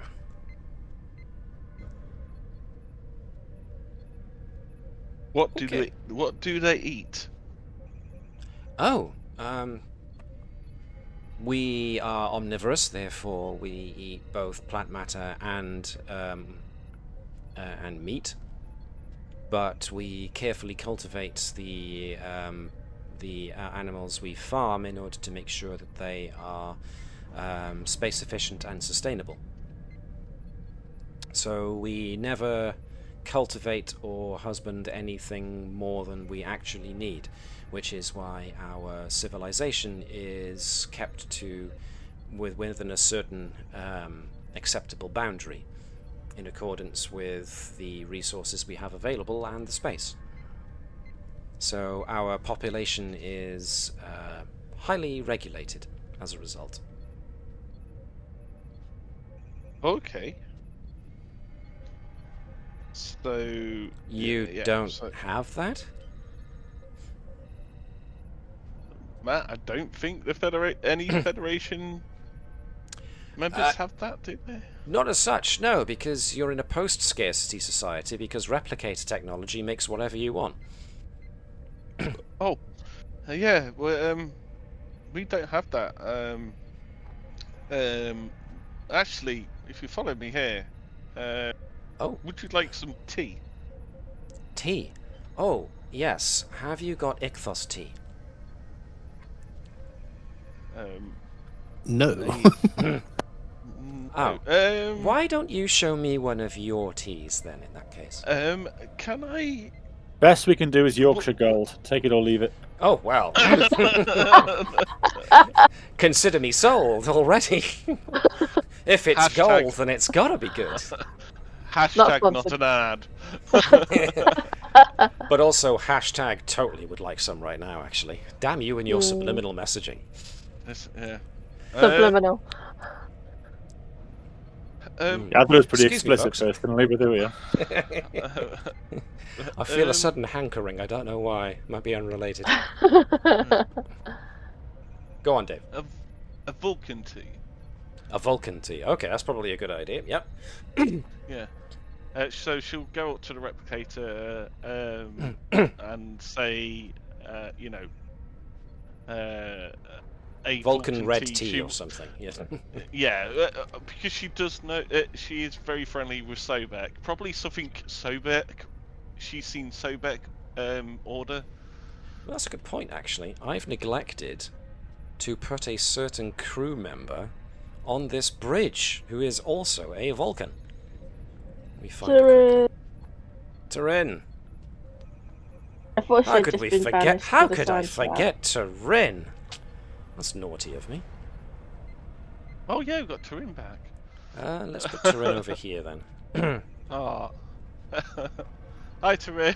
I forgot you were there. It's like pop. She's suddenly back in the room. She's suddenly in the shot. Hey, Walks Turin, by I forgot behind you. were there. Hey Turin, can you tell me a nice Vulcan tea?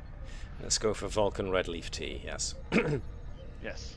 And go to replicator Vulcan red tea. Yep. All right then. In which case she tries a bit, and it's very much a case of well, this is pleasant enough. Yes, this is how we get most of our food and our drinks. I see. So you utilize the same technology as your matter transporters on a smaller scale to create foodstuffs. Yes. Ingenious. Now I see why you didn't spend so much time on securing your transmissions. You what? Well, you said about why you had to abandon hologrammatical communication in favour of two-dimensional. Oh yes. Yes. When you have technology like this matter transport and realignment technology, then I can definitely see why that would take the forefront. Yes, it's not saying that your technology isn't impressive, because with how compact it is, it is Yes. very impressive. I mean, if you do want to come see our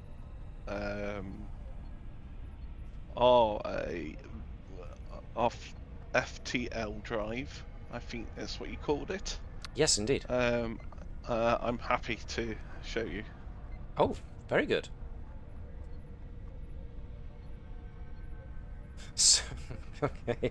Why do I think this is a very good time to take us down to deck 13 and have some good old The lucky number.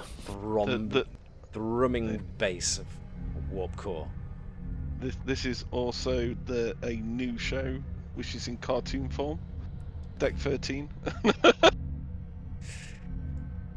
So we're going lower decks style animation rather than live action. Gotcha. Okay. You know what? I'm good. Even though we have decried the use of AI tools for too many frivolous reasons, they are useful in that regard to try and create. If I could just create cartoon versions of each of your characters, we could have a lower decks episode where everybody's animated. That would be that would be funny. Nevertheless. Oh. Yes. This is our engineering. Well, one of our engineering floors. We I have see. a upper engineering and lower engineering, and this, and she'll just stand here, is and point to, this is our, as you would call it, well, this is our FTL drive. So this functions by essentially tapping into an alternative reality. lowering the perceived weight of the actual vessel so that it takes less energy to propel. Similar to ours. Yes. Although she looks around, or steers all the cranes her neck all the way up to the second story of the warp core. A lot less compact than our design. Yes, yeah. And this ship is able to achieve faster than light speeds of what exactly? Now at this point, Matt hastens to interject that I don't remember what the actual speed of light equivalent is for a warp 5 engine compared to a warp 9 engine, so we'll just let people figure that out for themselves. But the basic comparison here is that yes, Tavish can say that you guys can go warp 9 point something, and the Akaru ship can achieve at the moment a maximum of warp 5. Yeah, Tavish will do the calculations in her head. Yeah. And give her pretty much the exact number. Which, again, as far as your admiration of the Akaru goes, considering this is apparently their first couple of decades in space, a warp 5 capable ship. Yeah, it's really impressive. OG Enterprise. Well, yeah, you can't go much wrong there, can you? All those curves. Anyway.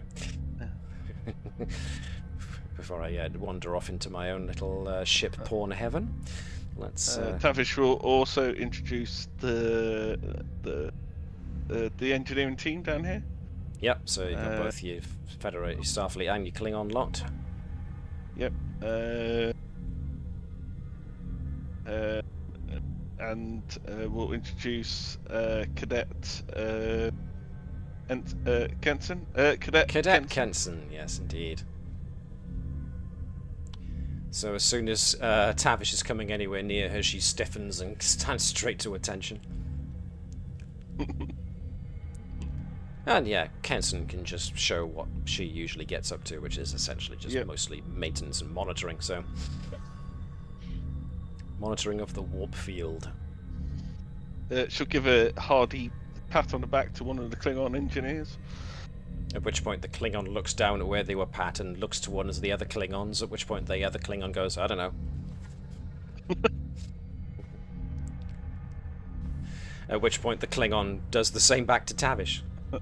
In a kind of an uncertain way, as this is how I meant to do it, right? Pat.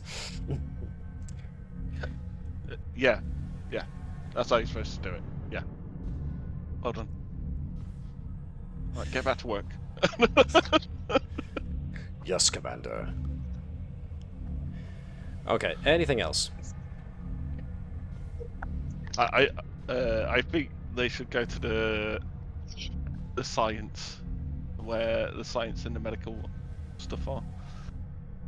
And Tavish is going to leave her with Gurko and Dr. Sot. Because some of the crew members did get hurt, right?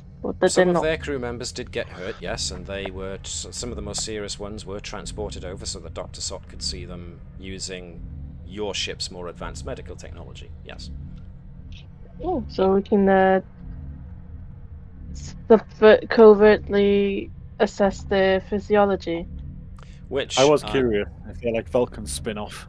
Yeah, so Dr. Sot has already had a look, since he has to deal with them, and yeah, it's pretty much like I detailed last time, which was they have an uncanny physiological resemblance to Vulcans. They have the same blood type as Vulcans, so, copper. And, you know, they're built the same way, they've got the same organs, and the only main difference is that, unlike Vulcans, the Akaru are not emotionless, or do not control their emotions. Unlike the Romulans, the Akaru don't seem to be skulking about in the shadows, looking for an opportunity to stab you in the back. And the only main physiological outlier that delineates the Akaru from the Vulcans or the Romulans is the webbing between the fingers and toes. Everything else seems to definitely hint at an evolutionary link. A very strong evolutionary link between Romulans, Vulcans, and the Akaru. There are a lot of like water or wetlands on their planet, the webbing. If you ask, Mouty will notice that the planet itself is pretty much split into two main continents, northern and southern continents, where the northern continent is considered their seat of civilization. Their southern continent is their production continent, if you will, where most of their industry goes on. And so as such, the rest of their planet is made up of vast oceans and archipelagos, so it would make a certain amount of sense that there was more swimming involved in their distant ancestral past. But there's no indication of, like, gills or anything, or even gills that have something that evolved away from gills, any more than there is in humans and humanoids, I suppose. So it's uncertain. Mouty herself does not know for certain either. Most have come to the same conclusion that Dr. Sott did, which is, if you've got webbing, that suggests an aquatic jump in evolution at some point, but hard to know for certain. Anything else?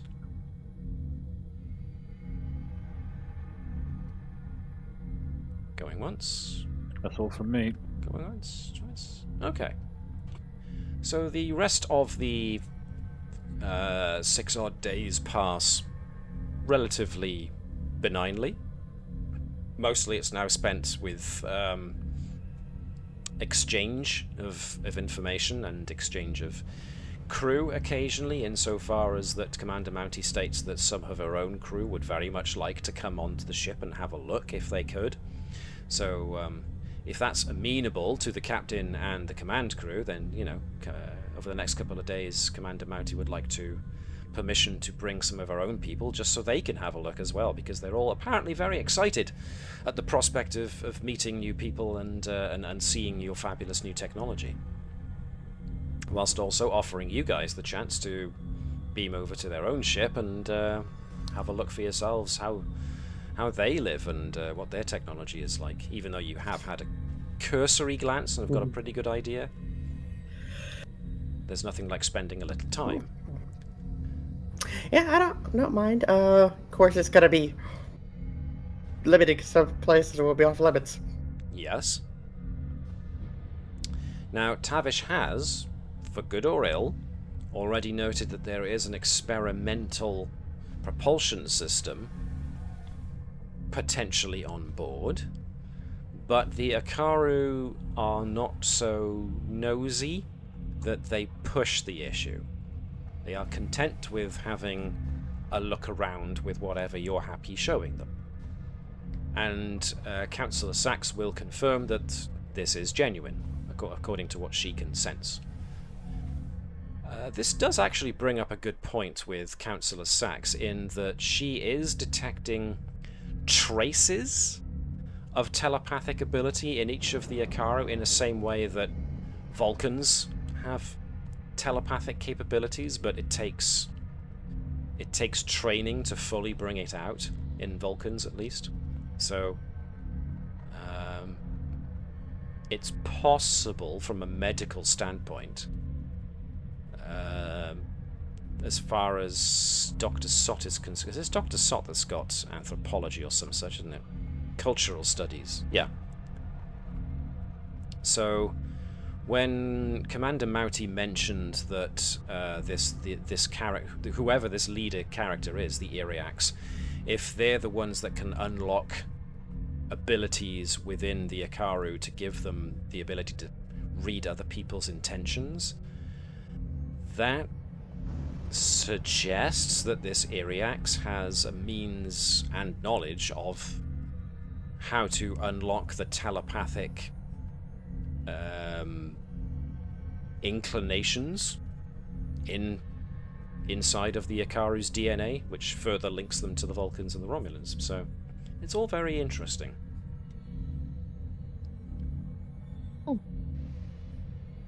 How exactly a Vulcan-Romulan offshoot made it this far into the Shackleton Expanse is an interesting question all of itself. Mouty certainly doesn't know. But I once again gift you the one opportunity now to ask any questions that may have just popped into your head before we arrive at their planet. Okay, groovy.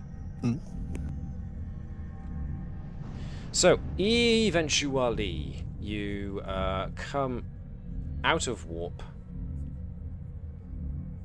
in the Setu system. So, your vessel breaks out of warp alongside the Starwood. Together, the two vessels cruise towards Setu, a lush Class M planet with expansive oceans and 2 large continents. Sensors indicate that Setu is a robust industrial world where one large shipyard and spaceport located on the southern continent. With one large shipyard and spaceport located on the southern continent. Commander Mouty informs you that your team may transport to the planet's surface and provides coordinates to the exterior plaza of the palace grounds of Setu's ruler Iriax Nadeon. So, first contact. How you doing this, folks? I'm a lawyer. Well, no. I know law. I'm less a lawyer and just that I know the law. I am the law. Which, considering you're in a heavily armed police vessel, is not outside the realms of acceptability. So is that essentially Gurkau saying she wants on the first contact? Yes. What about Dr. Sott? Yeah, as I said dibs. I want in on Dibs? that. Oh yeah, okay. So as soon Have as the fun, captain... Flask. Master negotiator Flesk is on the job. Alrighty. No problems, Chris. And Counselor Sex will come along. Makes sense. Alright, let's start lining people up around here. We got Gurkau, we got Sott, we got Sax, we got the first officer. Alrighty. Anybody else? Lieutenant Turin would not be averse to joining you. She has xenoanthropology and xenoarchaeology, as well as ancient technology, and she has direct experience with Tilical technology as well. Seeing as the Akaru apparently do get some of their technological inclinations, possibly from the Tilical, Turin is very interested in going. Yeah. So who have we got? 1, 2, 3, 4, 5. We got enough for one each there. So Marcus Flask, obviously Chris as Sott, and Connie as Gurkau. Who wants Sax and Turin out of Dave and Liz? Assuming, of course, that Tavish isn't going as well. Do you think it's a wise idea to bring Tavish on a first contact mission? No, no. She'll start plugging into random PCs. I know. The unanimous, immediate answer to that question was all I needed. It was a resounding negatory from the floor. Okay, that's a good. That's why I was like, I'll be Lieutenant Turin then. You want to be Turin, do you? Yeah. Liz, it seems you have you've to been do the landed voice. with Councillor Sachs. Oh, jolly. Yes, that's the kind of tone of voice, with the kind of whispery light voice that Connie was doing. So yeah, nice. I will You don't attempt have to continue. emulate Connie's impersonation, Connie's interpretation of Councillor Sachs. Let me quickly put that out. We can't compete with Connie's award-winning performance on that. There's no point in trying. I should have made a BAFTA or something, a fake BAFTA for you for that. I'm sorry I didn't now. There we are. Oh. I'll do better. In any case, you have... are those going to be your sole first contact group? Mm-hmm. It's alright to say So. yes? Alright then, let me see. We are going to... Reception Plaza. Alright. Space you out a little better. And we are going to change this to be... I should have done that one.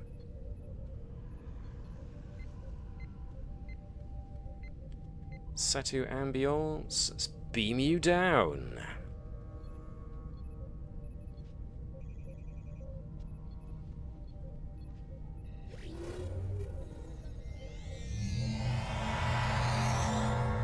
I've missed somebody. Who have I missed?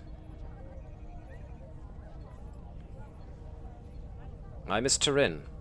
Nope, Turin's all the way over there. There she is.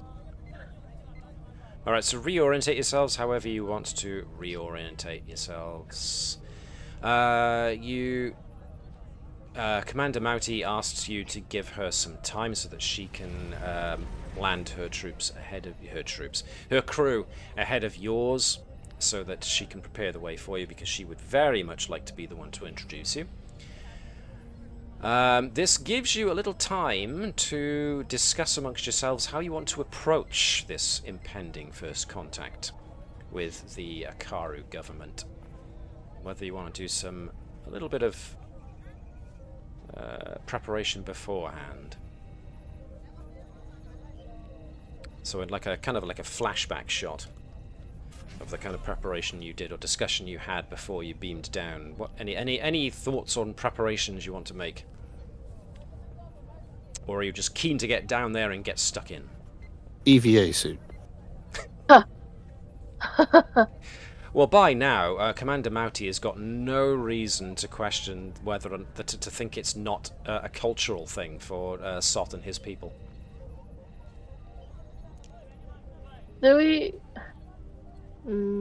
Would we think about extending an invitation to join the Federation?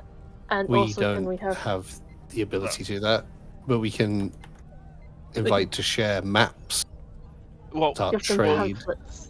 well, we could help tell them that we could help. What is it? Facilitate, or is it a Yes, different word? that's the word. Yeah, that's the word. Like talking to the getting them in contact with the right people in the Federation, if that is something they want to do. Yeah, because it is a starship crew's ability to initiate first contact, but ultimately things like second contact and then discussions about actually joining the Federation tend to be the job of the Federation's diplomatic corps. So that's way above your pay grade, as it were. But yes, you can certainly tell them that if you want to bring that topic up at any point, then yes, it's always a case of we have people you can talk to if you want to discuss that. So yes, that's certainly not on your shoulders to facilitate, but Can we dangerous arrange thing. something Yeah, then for a cultural and scientific exchange as well? So Yeah. at least Yeah. if they see me scanning stuff immediately, they won't be too upset. Speaking of, do you want to do scanning of the planet before you go down? We can have Tavish do the scans whilst we're there. Keep an eye on And us, Tavish make sure we're also. safe, Yeah. and learn as much as she can. So, do that now or do that later? I think you can do it now and then have Tavish tell us discreetly. Oh, that is a point. I need to activate Turin. So we've activated lots of others. We've got, after activating Turin, we already had Councillor Sachs activated because she was on the mission to help on the ship, the Starwood. So you've got one more left that you can activate for this episode. One more supporting cast. Just so. Sonvagor. Well, if you want to activate Sonvagor and use the excuse to do sensors, now that Gurkha is going down to the planet, or somebody else who's good at sensors that you haven't already got. Let me go back to the I was bridge thinking a more minute. of emergency transport out. So, if Tavish is going to do some sensoring, then we're going to need reason and science with an assist from the ship's sensors and science. Okay, let me go over to actors. You're looking for the folder, the blue folder, USS Combs crew plus ships. Dookie Tavish. And I want, what was it? Control and science? Correct. Reason and science. Reason and science. Assisted by the ship's sensors and science. Dookie. I haven't got anything to do with sensors.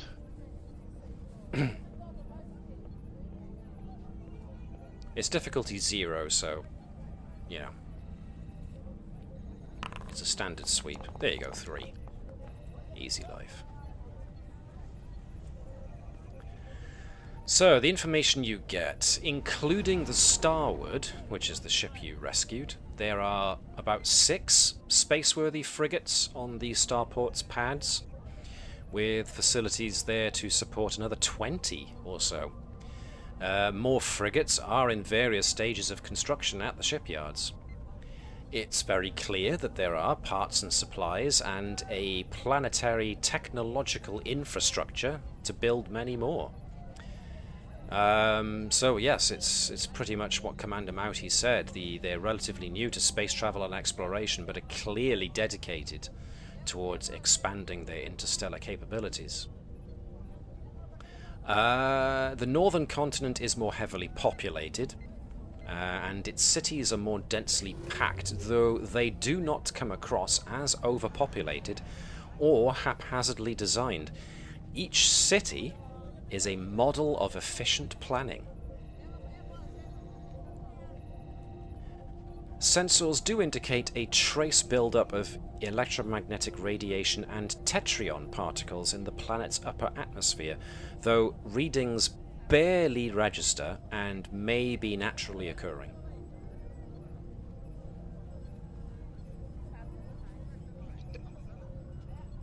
Tavish will send all of that over a secure comm link.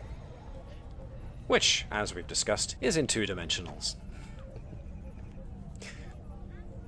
So yes, sends that back. Audio only. Cool. So, anything else the diplomatic first contact group want to get done before they go down, or is this enough?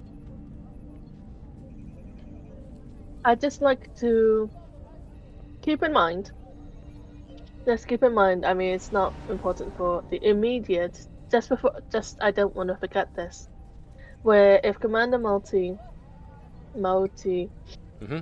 is, if they're so into, their 3D hologrammatic stuff, then maybe also we should look for some technology that can buff up the dock. And by the dock, I mean the holographic emergency medical projector? Yes. Gotcha. Emergency Just medical keep in the back of mind. Liang Zhang will also ask if the technology will help with the holodeck. Well, indeedy. Alright then. So, let's see. the scene that unfolds before us. Commander Mouty and her senior officers wait for you in a wide tiled plaza ringed by tall pillars. You can see this, yes? Yep. Yes. Alrighty, excellent. Each pillar is covered in finely detailed glyphs and iconography. It's clear that you're in a section of a much larger complex of buildings and pillared halls and courtyards. On the warm breeze, you catch a whiff of pungent incense and can hear faint chimes, such as from bells or small cymbals. The overall impression is that this may be a religious facility of some form. Mouty smiles and offers both hands in greeting. Welcome to Setu, my friends. Akaru Bak Chiel has prepared a welcoming space for you, if you'll follow me. So, unless you have got anything in mind to ask Commander Mouty before you go in, then off we go. Proceed. Off we go. Let's turn off the bridge ambience for the minute. So, she leads you through a large open entrance into the palace itself, turns left down a wide corridor that provides a welcome break from the heat outside. She leads you into a square courtyard, which I shall take you to now. Let me see, where's the courtyard gone? Doodly-doodly-doo. Loading courtyard. Still loading courtyard. Okay, where's Commander Mouty? There she is. Let's pop you guys next to Commander Mouty. Oop, you're all in a cluster. Let's sort you out here. There you go. Courtyard. Can you see the courtyard? Assuming, of course, it loads any of you in. Yeah. Here we go. Yep. So, the courtyard. It has a small pool of water in the center. In fact, let me change the ambience here. And blue flowers are floating in the slowly circulating water of the pool. There are many thick cushions embroidered with extreme care scattered around the courtyard, and Mouty invites yourselves onto a cluster of cushions and takes a seat on some of her own with her senior officers. So you guys can sit essentially wherever you want, but it seems they sit on the floor on the cushions. So any officers with bad knees, this isn't going to be very nice initially, but there you go.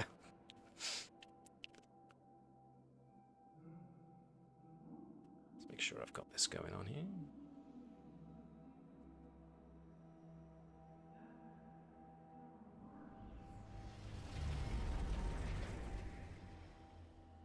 Okay, bit of conversation going, bit of laughter. Let's go for it. Right. So, as you all sit, Mouty claps her hands, and various small serving robots appear, floating on anti-grav units, serving small bites and drinks of various hues in clear glasses. All of which are edible and ingestible by yourselves.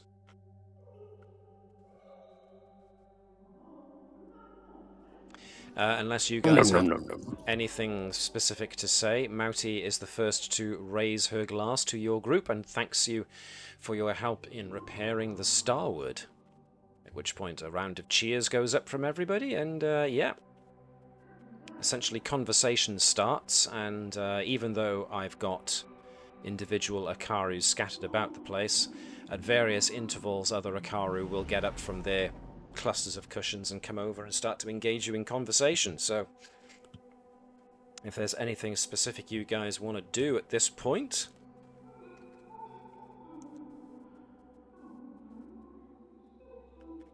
like if anyone, I suppose ask about the history of their civilization and their culture, like in more detail. Like, How did everything start for them? How did they meet the guidance? How did everything happen? Okay. Let me see then. Diddly-diddly-diddly-diddly-do.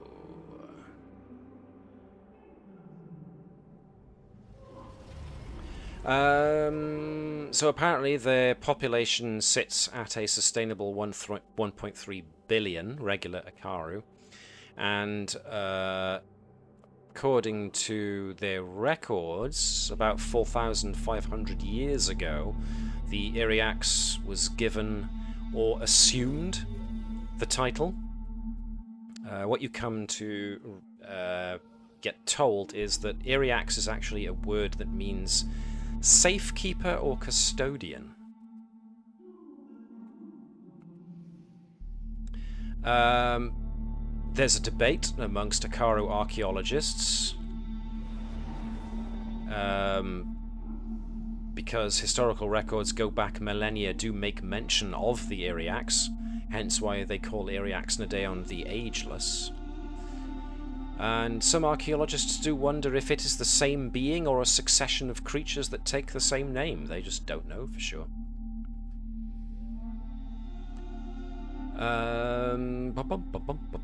As such, the Iriax has been guiding their civilization for about 4.5 millennia.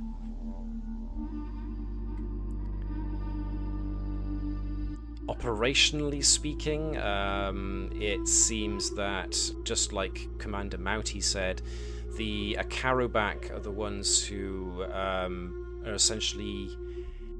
They are the leaders on a district-by-district level. So their entire population is spread out over 300 districts, each one of which is watched over by a member of the Akarubak. And each member of the Akarubak are themselves appointed by the Iriax.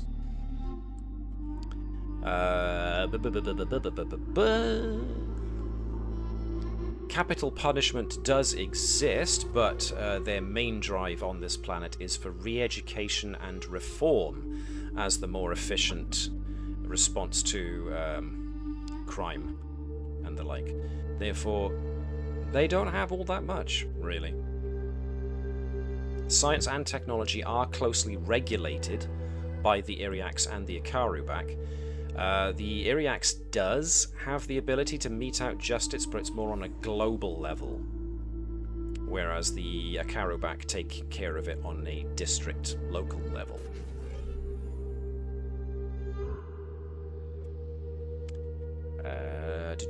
And that's pretty much it, really. It's unclear whether the Iriax was a title or a job that was already present and therefore was assumed by this Nadeon, or if it was created for this this individual or series of individuals. But that seems to be how their current civilization works.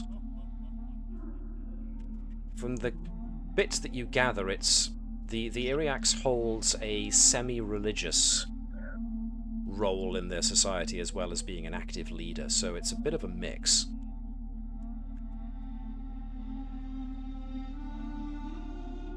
And that would kind of stand with some of the iconography you see around you at this point in time, which always depicts this this character of the Iriax as taller than everybody else.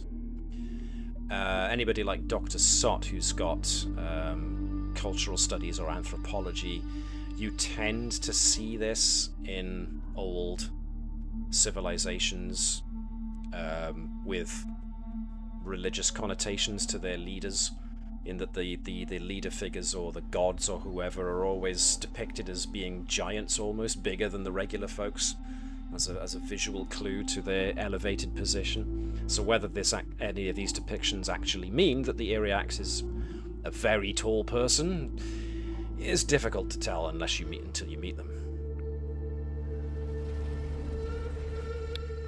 So with that info bomb out of the way, anything else you want to get up to while you're here? I'm just taking cuttings in the background. Now, are you trying to be stealthy about this, or? I mean, did Gurkha come down here with her horticultural supplies with her, or is this just an opportunistic thing? It's always on me. I've always got it. It's like Flesk's environmental suit. Alright, as Gurkha is making the rounds, Commander Mounty does detach herself at some point and does give Gurkha a bit of a prod and say, it's a bit impolite to just be snagging samples of the carefully cultivated plants that are put on display here. So you might want to stop, please. I mean, if you really want to, well, I can try and organise with the Akaru back that you can gain permission to visit some of our horticultural sites, and you can get a more definitive sampling of all of the different plants that we have available on our planet. Wow. Oh yes, please. I'm sorry, I was just too excited. I understand. All this, but flora. Understand also that these plants have all been put here because this is the Iriaxis Palace, and therefore these are as much display pieces as they are worship pieces, and you're being noticed. Instead, I'll be more discreet. So Gurkha is noticing now that there are a couple of people on cushions looking at her with a "what the hell is she doing" kind of look on their faces. But they're almost too polite to get up about it. It's this Commander Mounty that's kind of appointed herself as like alien liaison, which is understandable. So you want to be more discreet about it, which means Gurkha is not stopping, is what you're saying. No, I'll stop until everyone's back is turned. Okay. Step away slightly. Needless to say, Turin might be very, very interested in all of the iconography around here, but yes, I've already detailed that pretty much. So, anything else? While this is all happening, kid, Counselor Sachs do a reading on what people are feeling? Sure. There's a general sense of happiness, well-being, and curiosity about yourselves. Nobody's feeling duplicitous or anything. A couple of whiffs of annoyance at those who spotted Gurkha up to her tricks. But other than that, no. They all seem pretty genuine in how happy they are to see you. Or at least making your acquaintances. But Councillor Sachs does get a tingle in her telepathic circuit, as it were, as she can feel that there's somebody approaching. Somebody important, somebody with telepathic abilities is approaching. And sure enough, a woman dressed in flowing cobalt blue robes embroidered in silver sweeps into the courtyard, followed by a pair of aides carrying datapads. Commander Mounty herself stands and bows to the robed woman, who spreads out her arms in a welcoming gesture. So Mounty interjected herself between the party, I say the crew, and this newcomer, takes a respectful step back, whilst the newcomer and her two aides advance towards you. So I'll put them about there. "Welcome to Setu," she says, "and to the Iwin Kar, the centre of our government and the residence of our ruler, Iriax Nadeon the Ageless. I am Akaru Chiel, governor of this province and your host. Your names, please." So you can either answer, or we can just assume you do. Or don't. Yeah, we answer. So the two assistants behind Akaru Chiel are busily noting down everything that you say, who you are, anything you want to reveal about you, like your your part in the crew. They hold up the pads in order to take a brief photograph, image, imprint of yourselves. They do ask your permission first, of course. But other than that, yes, exchanging of niceties. So Chiel finds her own cushion and takes a seat amongst yourselves, giving you all an open and curious look. Her aides likewise take seats nearby, although they avoid the food and drink, seemingly in favour of recording whatever it is you choose to share. So, how chatty are you guys gonna be, or how sharing are you gonna be with these guys? Bearing in mind you are guests on their planet at the moment. Flesk is going to be very sharing in between mouthfuls of this delicious food. Which he's going to have to disengage the helmet of his suit for. Worth it for the food. Okay. Whether the Akaru wonder at the exact nature of Flesk and his EV suit, they stay quiet over it for the time being. So, assuming engaging in basic niceties, Akaru Chiel and Commander Mauti can, or any of the other Akaru can engage you in small talk, as they are eager to speak with you and are genuinely curious about your species and where you come from.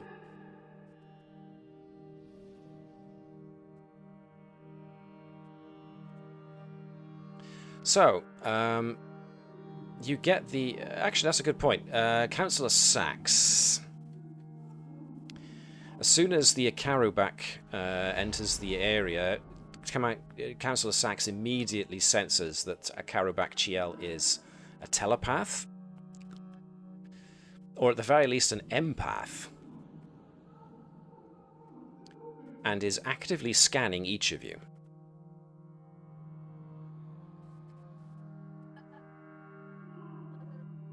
So how do you take that? Will we notice it or just Sax? Sax, just Sax at the moment, because she's empath or telepath? She is an empath. Oh, she's also telepathic. No, she's an empath telepath, right. So are they trying to be sneaky, or...? No. Not being overt about it, but just there doing it. Reading your emotions. Well, Sax is doing the same, so it's nothing Here too we go. problematic. So at that point, Akarubak Chiel does look in Councillor Sax's direction when she senses Sax doing the same. At which point Chiel gives Sax a quick look up and down before stating, "Ah, so you are telepathic also." I forget Star Trek lore, but Betazords are some form of telepathic or empathic, right? Yes, they are. They are indeed. Primarily telepathic. Yes, it's part of my culture. I see. So you weren't given these abilities? No, everyone on our planet has them. Indeed. Everyone on your planet has the ability to read somebody else's mind.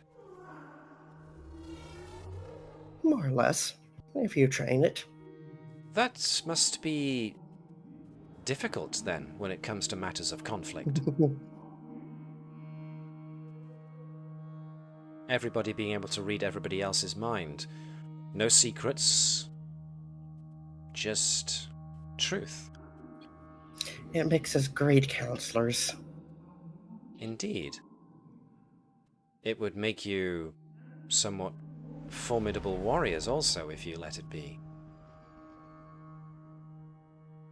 And yet I wonder. The Akarubak are given our ability to read the emotions of others so that we may more accurately judge people's intentions, both in a justice and in a diplomatic sense. But your people are born with it. Tell me, have conflicts ever happened on your planet? Now, this is Matt fully acknowledging the fact that Liz might not necessarily know the full background of Beta. No, I don't! So, let me shorten this discussion by essentially... My knowledge mainly consists of Klingons. I'm sure. So this is why I'm jumping in right now, because I had a feeling, but I didn't like to assume, so it's good to have my assumptions. As far as Matt is aware, and I may have brought this up before, so if I am repeating myself, then I apologize for giving you information you already know, but as far as I'm aware, Betazoids were capable of fighting against each other, but what they've quickly found out was if you can sense everybody's thoughts and feelings, and then you go and start trying to hurt somebody else out of your own actions, that means you can sense the very same pain and discomfort and trauma that you're inflicting on somebody else. So a planet full of telepaths saw that fighting was really a dumb thing to do. And so there hasn't been violence or, person-on-person violence on Betazoid for a very, very, very long time. Because it just doesn't make sense. Yeah, all Counter-Strike would say is, you see, because we can sense each other's feelings, we can also feel any pain inflicted. So we haven't had conflicts in a very long time. Something we should all hope to aspire towards. But that is for the Iriax to decide whether or not he wishes to, they wish to grant us such abilities. It must be quite the burden and quite the responsibility. Indeed. I apologize for my curiosity. It is just that it is something we do not readily see in others, mostly those appointed by ourselves. Moving on. Assuming, of course, you want to move on. I'm going to go with a sure. Okay, so if you guys are following first contact protocols, it seems like this is essentially the getting to know ya, kind of informal dinner side of it. Just the meetup for a bit of a chat, a bit of small talk before the actual official first contact stuff comes into play. So,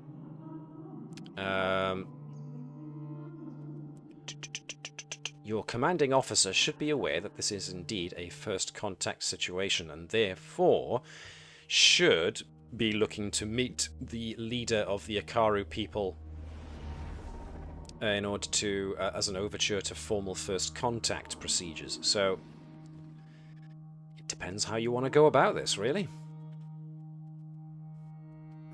Take us to your leader.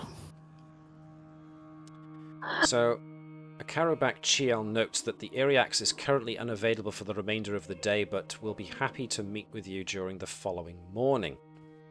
And as such, Akaru Chiel offers you accommodations for any of those who wish to stay in the palace for the evening. Yes. Haha. Oh, of course, you're going on your horticultural escapade. What about the rest of you? Are you accepting the palace stayover invitation? Blesk is conflicted, Yeah, but go on. he will out of politeness. Okay. What Counter-Strike about... would Go on. Counter-Strike would do it out of politeness too. That and also more research on how they feel. Sure. What about Turin? How are we feeling about Turin? Would Turin accept this as well? I think she But would. I don't think we could keep her away. Well, Yeah. This is especially interesting for her because she's a Vulcan, and so there are a lot of Akaru who are quite keen to meet her. And as soon as they meet Turin, they're very much taken aback by the fact that she's so, well, stiff and emotionless. So she's a point of very definite fascination for every Akaru that comes past her. So Turin finds herself not bombarded, but she finds herself coming across the same questions again and again and again, but by different people.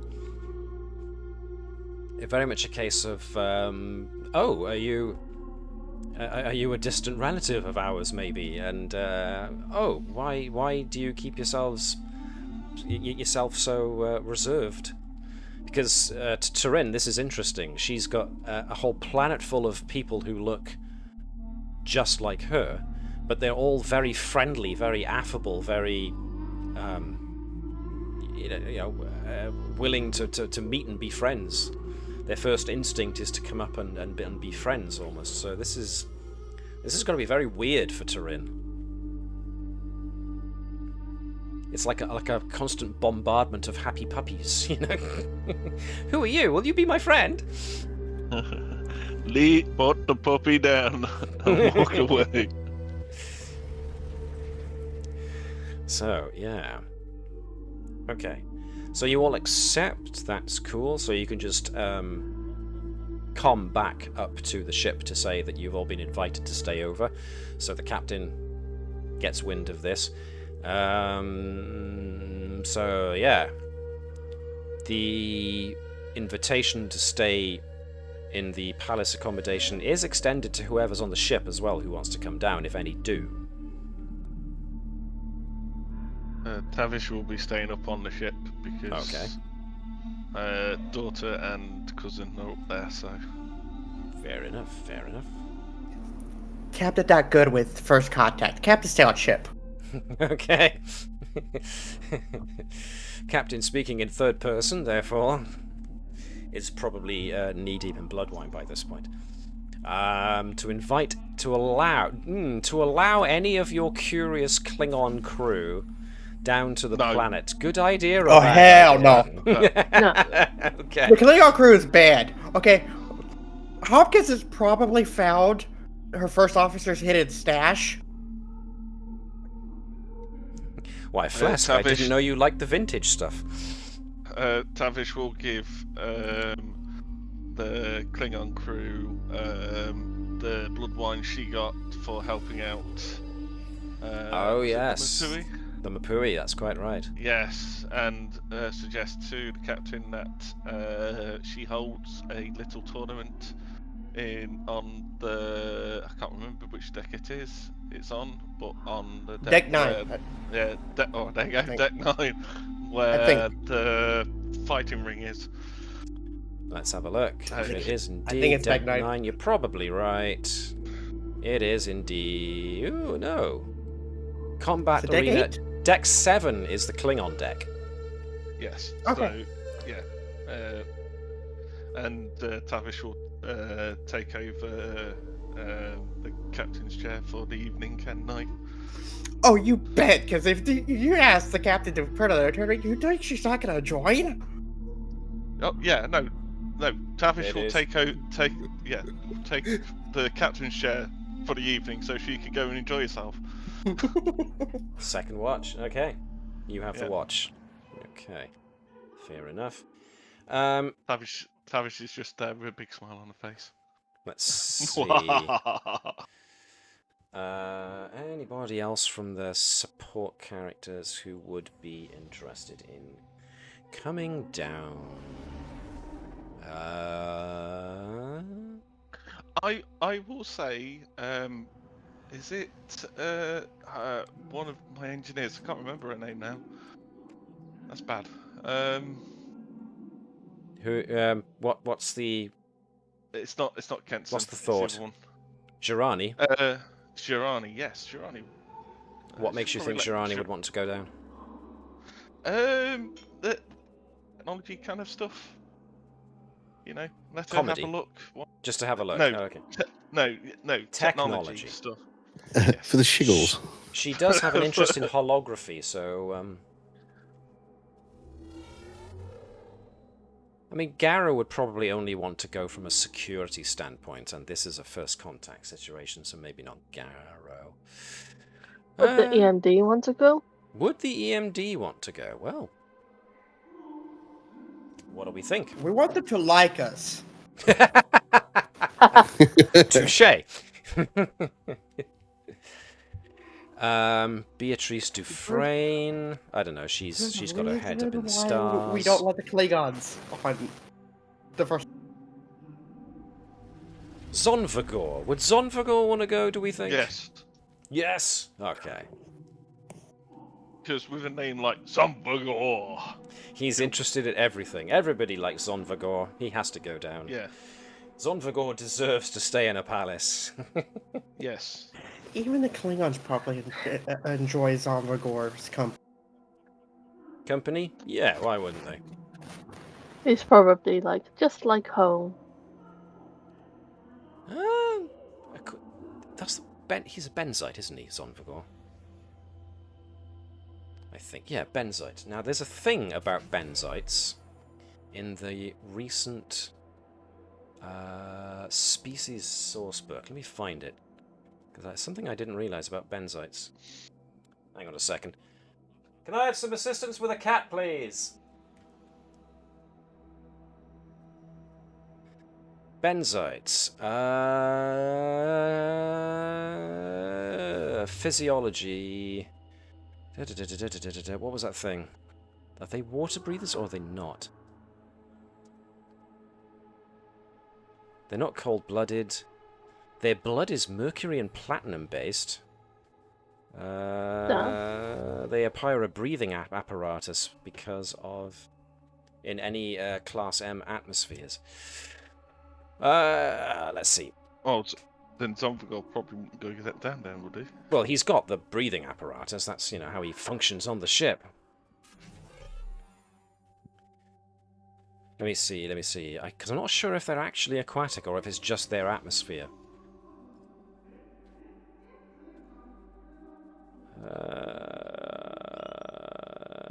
No, I can't find anything. So we can assume that they're not necessarily, even though they look like they should be aquatic creatures.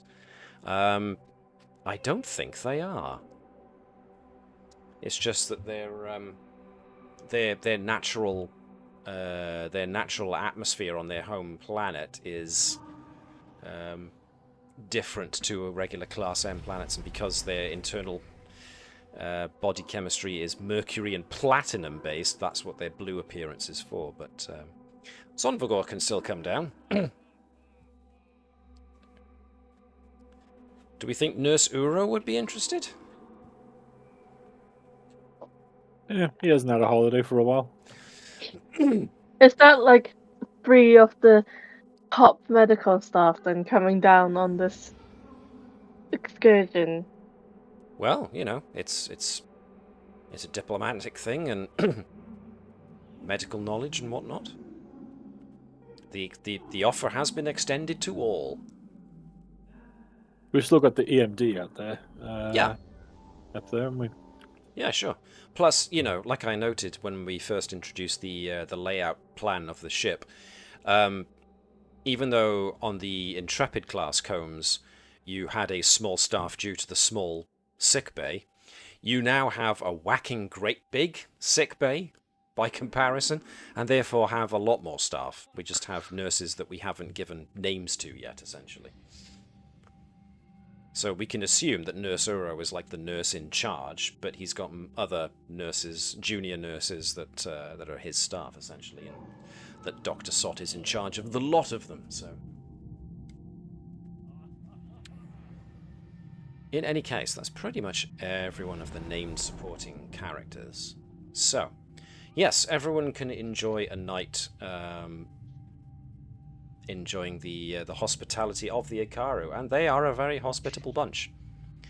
They do have a very functional spiritual side to their society in their part worship of the Iriacs, but they're also a very, very, very functionally efficient society. So those of you who go on little little tours around the city find pretty much what we've already detailed. The place it's not ugly, but there's a functionality to everything, even their artwork. So they've got allocated space for parks and art centers and stuff like that, so they are still a very artistic people. It's just that everything has a set amount of space allocated to it in the most efficient manner possible. So, you know, you'll probably even find that traffic, you know, the anti-grav cars and whatnot that they've got going past, everything, you know, nobody is speeding, everyone's going at exactly the right speed and stops, and the traffic functions ridiculously efficiently. You could almost wonder if this place was run by robots, but it's not. And so, unless anybody has got anything to add in that particular account, we come to the next day, the next morning, where you are gathered in the same courtyard for a light breakfast. But one assumes that today you are wearing your dress uniforms because this is the day that you've been given to meet the Iriacs. My dress EVA suit, yes. How does the dress EVA suit differ from the regular survive in space and any environment EVA suit? It's just got a cape. It's just got a cape. Shoulder cape or back cape? Shoulder cape.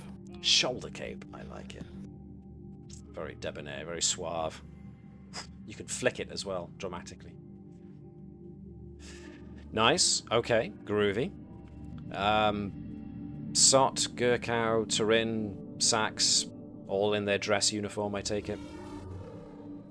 Mm-hmm. Yeah. Yep. Oh, definitely. Alrighty. So, after you have a light breakfast, you are then led by Akaru back Chiel through another section of the palace.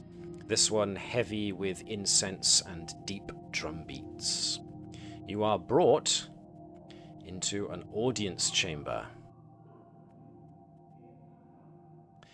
And let me start that again. Brought to a wide audience chamber lined with empty wooden benches and the like. And this is the point where I'm going to need to take your character tokens again and move you to the audience chamber. If I can actually see it. Where is it? This place. Okay. Loading. Right, let's bring you in. Let's not have you scattered about the place too roughly. Okay.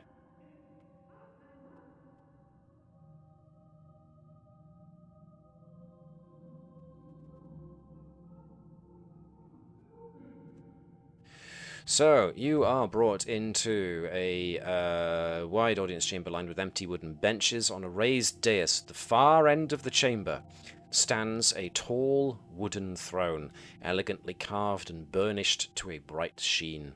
And sitting on the throne is a long, lean alien in red, flowing cobalt blue robes with gold embroidery.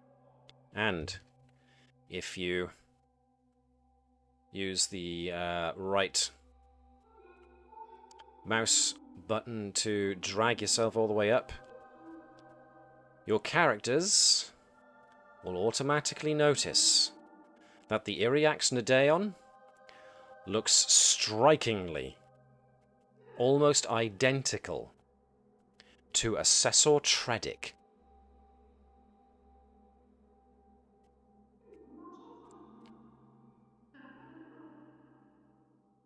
Who? Now, if you cast your minds back, there was a planet in the Shackleton Expanse that the Romulans were very interested in, and you went in order to try and intercept the Romulans before they got there. And when you beamed down onto the planet, there was an alien creature that was in conversation with a bunch of Romulans, who identified itself telepathically as Assessor Tredic. And the Assessor mentioned that their job was essentially overseeing the Tilical technology that was left behind. And you helped Assessor Tredic. Or, pardon me, did you help? Because I think you guys were busy in orbit. Let me check, actually. Where are we in the timeline of things?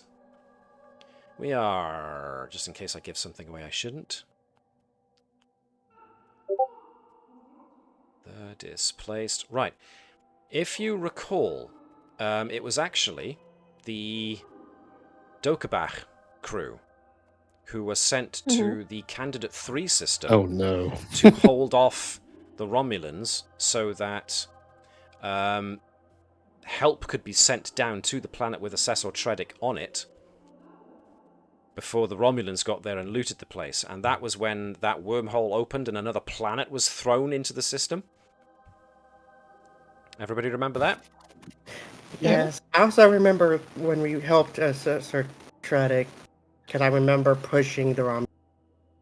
Yes, you pushed Romulans off of a long bridge.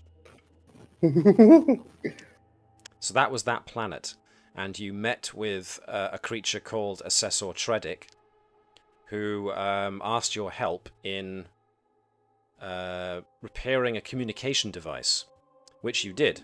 This crew did. The Combs crew did. And when you repaired that technology, you had that brief hologrammatic message from who you now know to be Ashtamalia of the Tilical. But last you heard, Assessor Tredic had sacrificed themselves in order to essentially teleport everybody out of the Candidate 3 system back to Narendra Station, except of course for the Dokabach crew who accepted Ashtamalia's request for help and went into the Tilical's prison realm.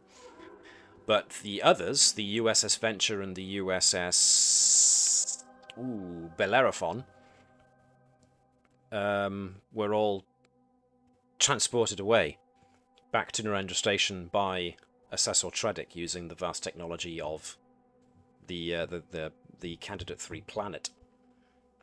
So as far as you know, Assessor Tredic is dead. And now, stood at the base of this long set of steps leading up to the throne of the Iriax, and Akaru Bakchiel herself does introduce this individual on the throne as Iriax Nadeon the Ageless. And they look exactly like Assessor Tredic. And that's not in a speciesist way. No, they look Okay. exactly like Assessor Tredic. And that is where we end our episode for the day. Oh. This is actually a two-parter type episode. So there is a follow-on episode to this. But I'm aware that Mark is away next week. But got that if right, everyone aren't I? else is here, yes. But if everyone else is here, you can crack on without me. I would very much like you to experience the next one. So we can put a week's gap between... So this is essentially the end of this episode.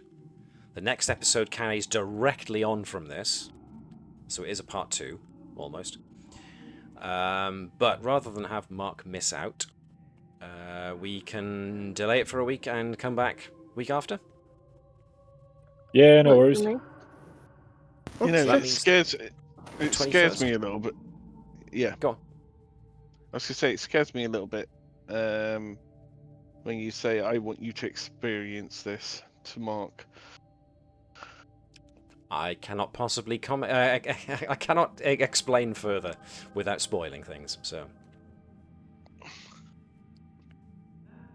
It just scares me a little bit. it shouldn't, but yeah, because you're here You'll for the have a start, you may as well speedy be here for the end. But yeah, As long as everyone's okay with this. I mean, if folks would rather continue right from the off and just go into next week as well.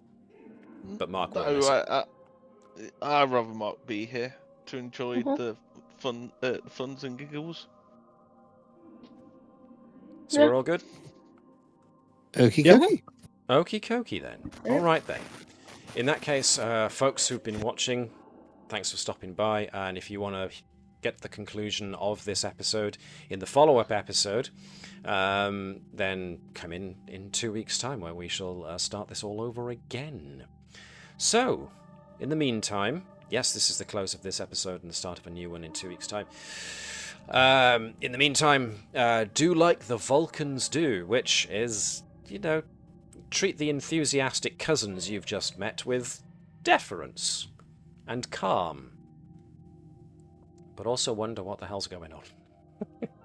But also engage in infinite diversity and infinite combinations, and also remember to live long and prosper.